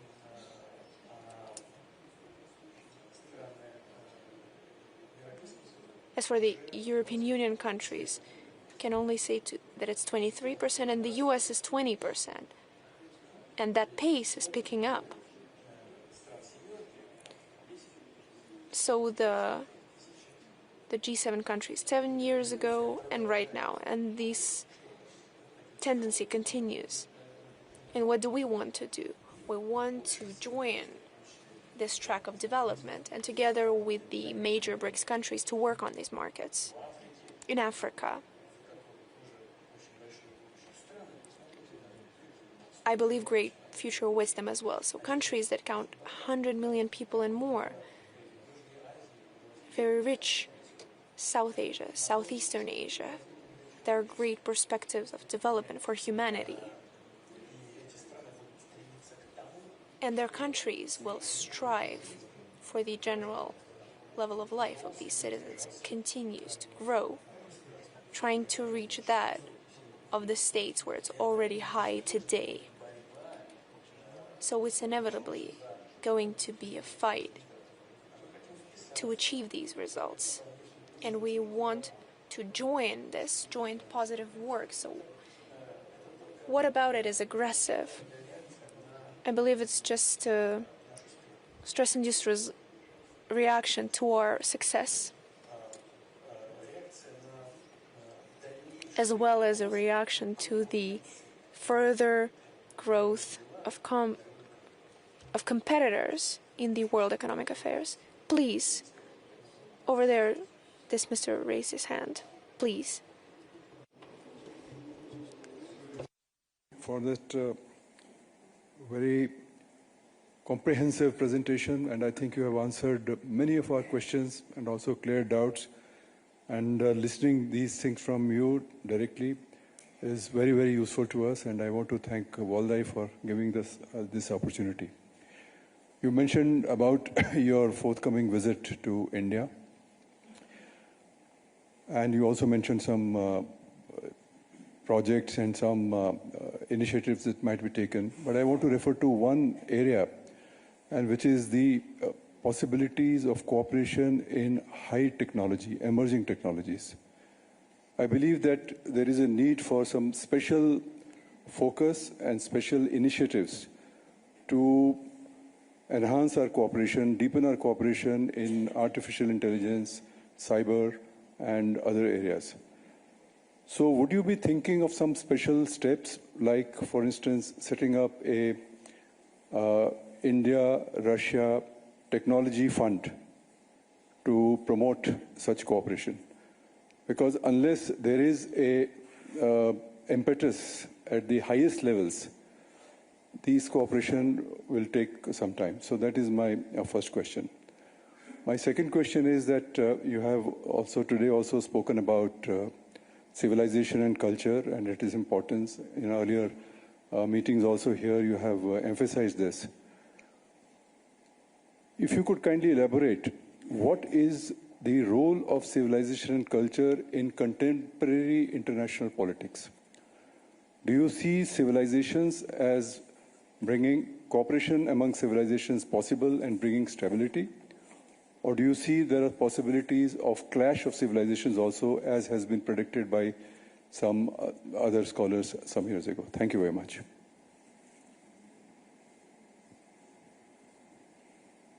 Такой непростой вопрос. What a complicated question. Allow me to start off with the easier part, with artificial intelligence and other modern developments of our civilization, and on the possibility of creating a fund. Yes, it is possible.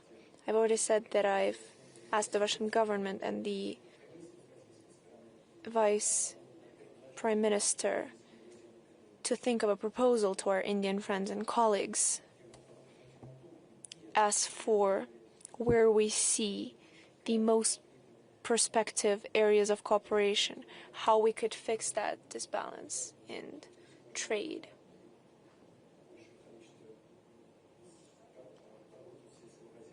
We could acquire more agriculture products, medical products, and more could be done on our side. As for the fund and our cooperation with Indian friends, there are certain specifications which stem from the fact that the Indian economy is the private economy, and it's developing on the basis of private initiatives. And more often you have to deal not with the state, but directly with the companies. And the state, just like over here, simply regulates these relations. Of course, we need to try on the state level to create conditions for the positive development of relations between the participants of this economic activity, while also working with companies. But the idea in itself is a good one in order to join efforts in the key areas of development, including in the area of developing and using artificial intelligence. We have certain workings that we can pride ourselves for. We have companies that are showing great results. And here, joining our efforts is especially important and is looking very promising. Thank you so much for the idea. So the kind of task that I've set for the government, I will also readjust it a little bit. As for the civilization, the clash of civilizations. As for the ideas of certain specialists towards that, overall, I know of them. I believe that there is an American research specialist who specializes in the issues of the future civilizations, that ideological differences take a step back, and instead, to the surface, there are substantial, fundamental bases of the civilization. And the contradictions that used to exist between the states on the ideological basis, they could now be of civilizational nature. So it's no longer a clash of ideology or a clash of states on the ideological basis, but a clash and confrontation of states due to the civilizational specifications. If you can read, you take a look at it, you read what's been written, there is a certain point to it, but recently I also try to analyze what I've read. So allow me to share my thoughts on the matter. In my opinion, these ideological positions that in the former decades were at the forefront. It was a veil.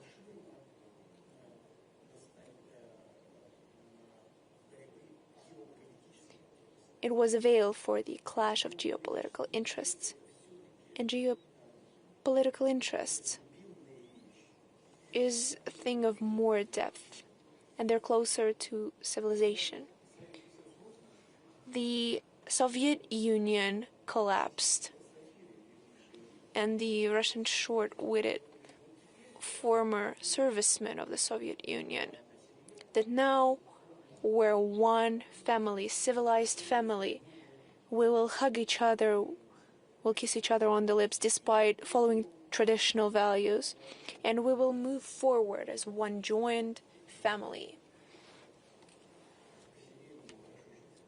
to live in great family relations. Nope. Even for me, for the former employee of the intelligence services of the Soviet Union, when I headed the federal services,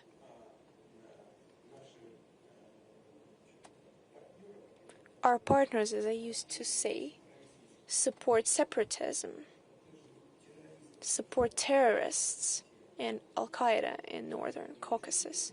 And when I told them, "What are you doing? Have you gone mad?" This is all our people. Give us a large barrel of honey and let's just take swings together from it. But no.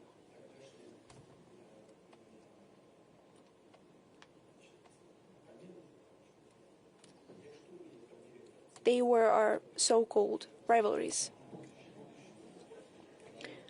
I was the future director, and back in the day, George Bush introduced me to the secret papers in the presence of the CIA director, and he said, "Mr. President, you've taken note of these documents, top secret, please sign here, this is how it works here." Okay, I signed for those documents. So while I was at the head of the federal services,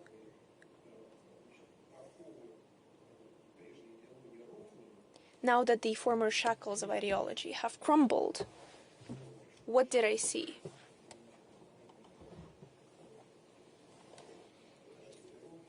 But the CIA is working over there in the northern Caucasus and beyond, who have agents even among radicals, supplying them with financial support, supplying political support, giving them arms, transporting them in their helicopters. Even me, as a former employee of the secret services of the Soviet Union,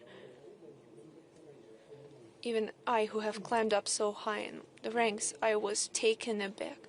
That was the geopolitical struggle. They had no care in the world for ideological clashes. But we need to push down the remnants of the Soviet Union, its smallest part, and to do what Dzerzhinsky said, to crack it down in at least 4 parts. And some large world states that plans were harbored towards them, perhaps these plans are still being harbored. So what exactly does that mean? That the ideological opinions, according to these author, don't remember his name, he's quite an intelligent man, but they were nothing but a veil. But at the basis of those clashes are geopolitical or civilizational contradictions. Will there be further clashes? Struggle of interests takes place all the time on the international stage. The issue is whether we can shape our practical work in such a way, and I've already mentioned it, so that we can find consensus between one another, to find the balance of interests. We have great respect for ancient cultures and civilizations, to Indian civilization, Buddhists, the Chinese civilization, the Arab civilization, Russian civilization is not as ancient as the Chinese, Indian, or Arab, but it's also more than 1,000 years old, so we also have our own experience. So the trademark of our culture is that, yes, well, in Indian, Chinese, and Arab world, societies have been formed over the time. But historically, we have a multi-ethnical and multi-confessional. We never had any reservations. We've never had them, as my assistants like to say, when we've gained representatives of new nations, of new religious groups. We've always treated them with great respect. And we've always treated it as part of a whole. The U.S. is a melting pot, receiving representatives of different countries, but they're all immigrants there. They get ripped away from their own soil. Here, it is not like that. All the representatives of different religions and people, they find themselves on the same soil, coexisting for several centuries. And it is a special culture, a special kind of civilization that we have built here. And we've learned to live together, to continue developing together, and to understand the advantage of this joint development. And in this sense, I believe it's a great example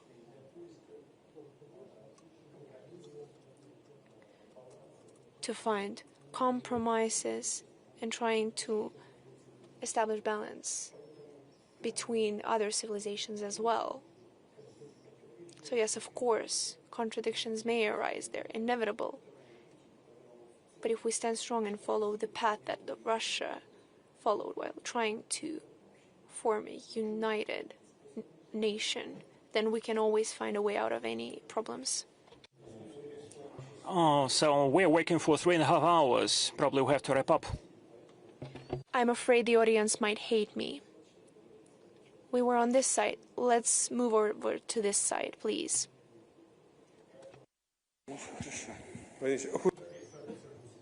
I'm from St. Petersburg University. I would have the following question.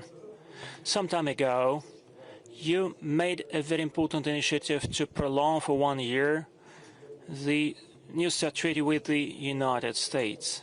And in the West, that initiative is being silenced. And probably I'm overly optimistic, but let us hope that the common sense would prevail and that treaty would be prolonged, would be extended 1 year, and your initiative would be adopted. But what's next? Well, there would be an aim to prolong that treaty once again, where this is the last valid treaty, and we have to have another treaty in a more complex consideration, bearing in mind other poles. Konstantin, it's hard for me to say what will happen because it not just depends on us. But if the U.S. administration responds to our proposal, what will happen in a year, I can foresee. But what happens beyond that, it's hard to tell. The dialogue is not a simple one. And we know the underlying rocks of it. We have new modernized weapon systems. Just look at Oreshnik. Not Oreshkin, Oreshnik.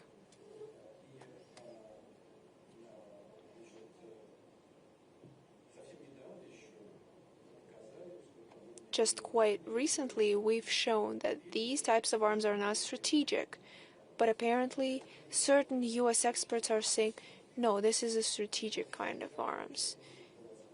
They need to figure it out because that requires time. We have hypersonic arms, daggers.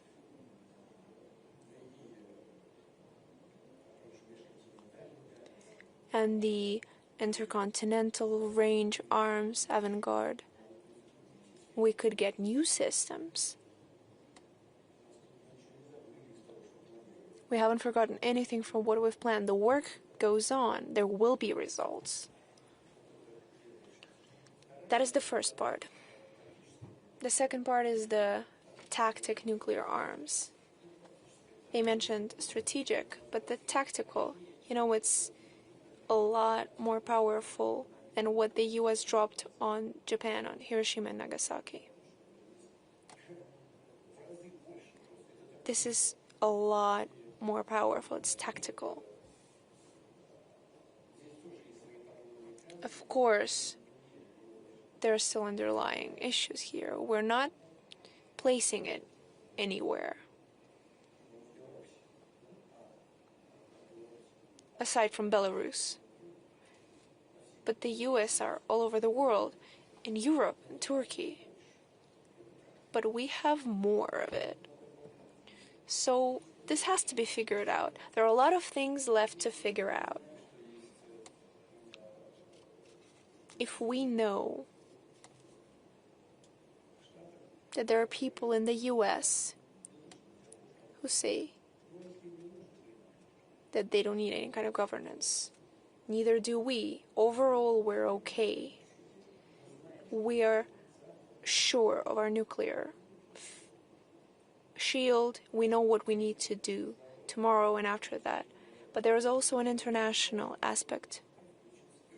Please convince China to join the system of the limitation of strategic arms. Whoever wants China to join it, please feel free to negotiate with them. If we need to involve China in it,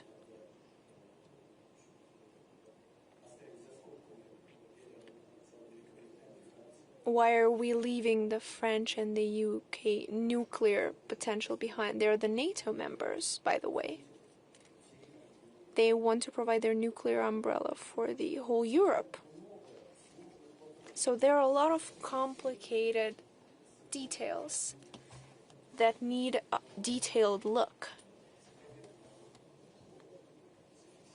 If they want to maintain their status quo for a year, we're ready and we're willing. If not, okay. We have a parity, so the US have more submarines. But the nuclear charge on those submarines is more or less the same. They have more nuclear submarines, we have less of those, of strategic importance. We have more targeted. And they also play a serious role in the overall score. We have also the rocket troops of strategic importance. And everyone understands who they are. So we're okay in the sense that our modernized level is higher than any other nuclear country in the world. And we have put a lot of work in it. It was intensive. So the level of modernity is especially high. We have strategic troops.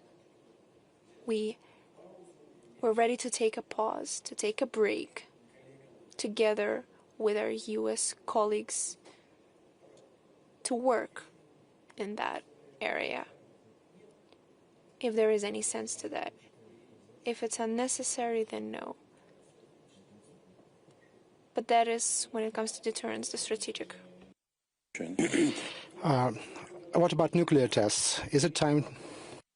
We know that someone is ready for these nuclear tests, and if they're ready to do it, we will follow suit. Please.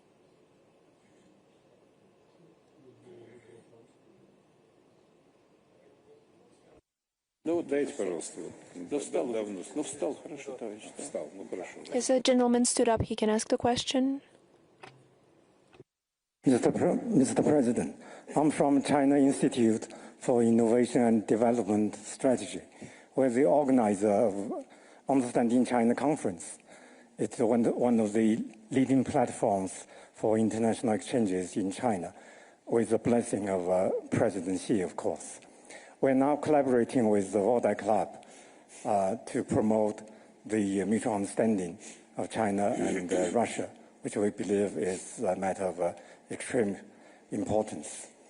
And China-Russia relationship is at its all-time high, thanks to the personal efforts of Your Excellency and President Xi. And we believe it's equally important to further consolidate the foundation at people-to-people level. So with the Valdai Club, we're going to organize some events in the annual meeting of Understand China this year.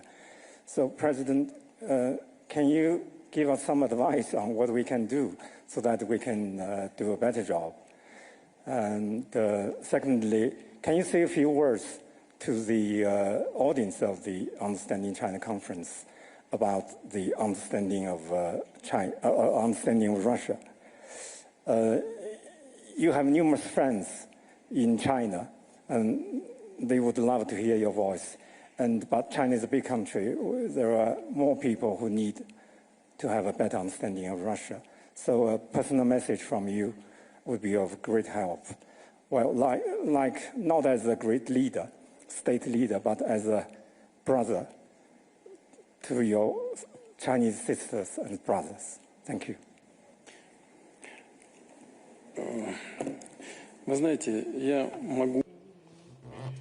You see, I can only say to my Chinese brothers and sisters that we're on the right track.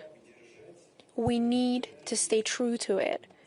We need to cherish the relations that we have built between us and do everything in our power, no matter where we are, no matter how high in power we are, or maybe we're just working on the factories, cinema or in theater or in the higher educational establishment, to reinforce this cooperation. It is of the highest importance, both for the Chinese and the Russian people. And I would like to thank you for everything you've done so far and to wish you all the success. On our part, me personally, I'm sure the Chinese president will do everything to support you on that way. We need the floor, give the floor to Mr. Al-Faraj, because they took the mic from him, and then we'll wrap up.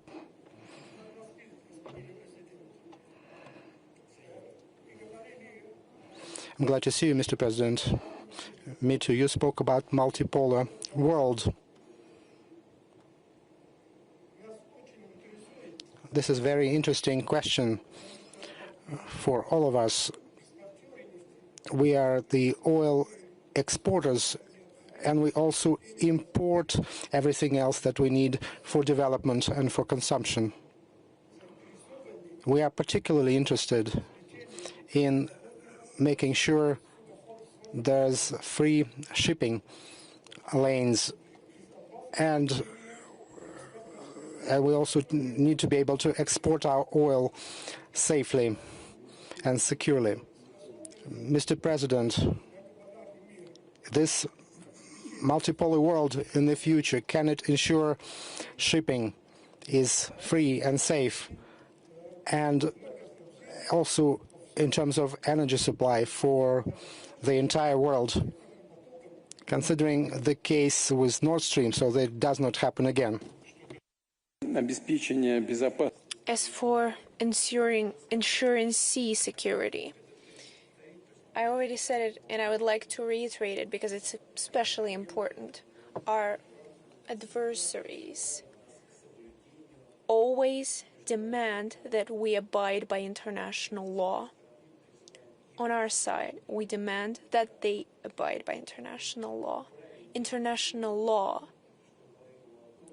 there is no mention of piracy or capture of someone's ships without any pretext, because it could lead to grave consequences. But if we stay true to the nature I've already mentioned, if the multipolar world continues to fight for the interests of every single person, trying to use instruments for the benefits of everyone, and secondly, I hope that the organizations and the citizens of countries whose leadership is trying to stir up the situation, including through the creation of problems of international logistics of international energy sector, whether it be political parties or organizations, public organizations, or citizens, may they do everything not to allow their leaders to allow for a real collapse or grave international aggravations. But no matter what happens, I'm convinced that the international energy will continue to operate securely in a sustainable manner, because the world economy is growing. The demand for first energy carriers, which is true for uranium, for energy stations, this is true for oil, gas. This demand will continue to grow. So there is no way out. International markets will continue to consume these energy carriers. Today we've spoken about uranium for the nuclear stations, but as for oil transportations, for oil excavation, today the most oil is found in the US, then Saudi Arabia and Russia. But it's impossible to imagine that the fall of volume of Russian oil will preserve the stable situation in the world energy sector and the world economy. This will never happen. Why? Because even in your worst nightmare, no matter how impossible it is, but if we just imagine for a second that we push out the Russian producers, Russian traders, who supply significant amount of oil on the world market, if this were to happen, the prices would skyrocket immediately, beyond hundreds of dollars. Is this truly working for the benefits of the economies of the countries who, these European economies, either no one has no care for it or understands that, but still tries to seek confrontation. But no matter what happens, these demands of the world market for energy carriers will be satisfied. This will be done, including thanks to the people working in this important area, important for the international economy area. In large thanks to people like you. Thank you so much. Mr. President, in your introductory remarks, you mentioned one very important thing when you... At least one important thing I mentioned. I did not waste my time today. I mentioned one thing, to be more precise. You said that the bans do not work. The bans do not work. This has been the slogan of the Valdai Club for 23 years. Here, we never banned anything. We tried to provide incentives for discussions, debates, and we will continue doing so. And we do hope that this principle will spread all over the world, as you said, and to other countries, and our country as well, because we also sometimes have this desire to ban more than necessary. We will try to spread this Valdai spirit to the whole country. And another important thing today, and what I heard from you, we know who is the comfortable person for you to talk to. This is a high standard. We'll be also trying to reach the same level so that you come to us more often and you feel comfortable. First of all, I would like to say that I have a lot of people I find comfortable to talk to, so that you don't think I have favorites. I speak very seriously. You see how our work is done. I don't think there are many countries that I haven't visited, but I haven't seen much of them. How my work looks like. Airport, airplane, meeting room, airplane, airport, Kremlin, Kremlin, airport, trip. I don't see a single dime of it. But there's always someone you talk to. And unfortunately, it's all very true to protocol. And this protocol rules, they just knock the sense out of any discussion. Sometimes there are moments, very rare, you have these moments where you and your colleague are just talking. It's so rare. Sometimes we have that with Prime Minister Modi, with Chinese President Xi, when he came to St. Petersburg. We sat down and we went on a boat. And we went past Aurora. And I asked, oh, do you want to come see it? And yes, we went around just to take a look. So for the Chinese leader, so for the president of the Chinese Communist Party, and then we went to Hermitage, where we saw the performance of our artists. And this was true open human communication, but it's such a rare occurrence. Usually, you sat down, you talked, you left, you got your suitcase, you take off and you fly. But true, deep, interesting people, there are so many of them.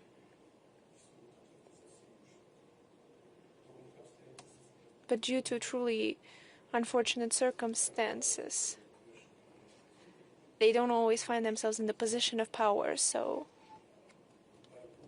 these are people who have struggled a lot, who have gone through a lot of tests. I now have an upcoming visit to Tajikistan, where the Commonwealth of Independent States are meeting. I will meet with the president of Tajikistan. And in the post-Soviet states, there are a lot of interests of one another. And just as an example, after the seizure of power by radical Islamists, the current president of Tajikistan, Mr. Narahman, entered the capital of his country, Dushanbe, with an arm in his hands.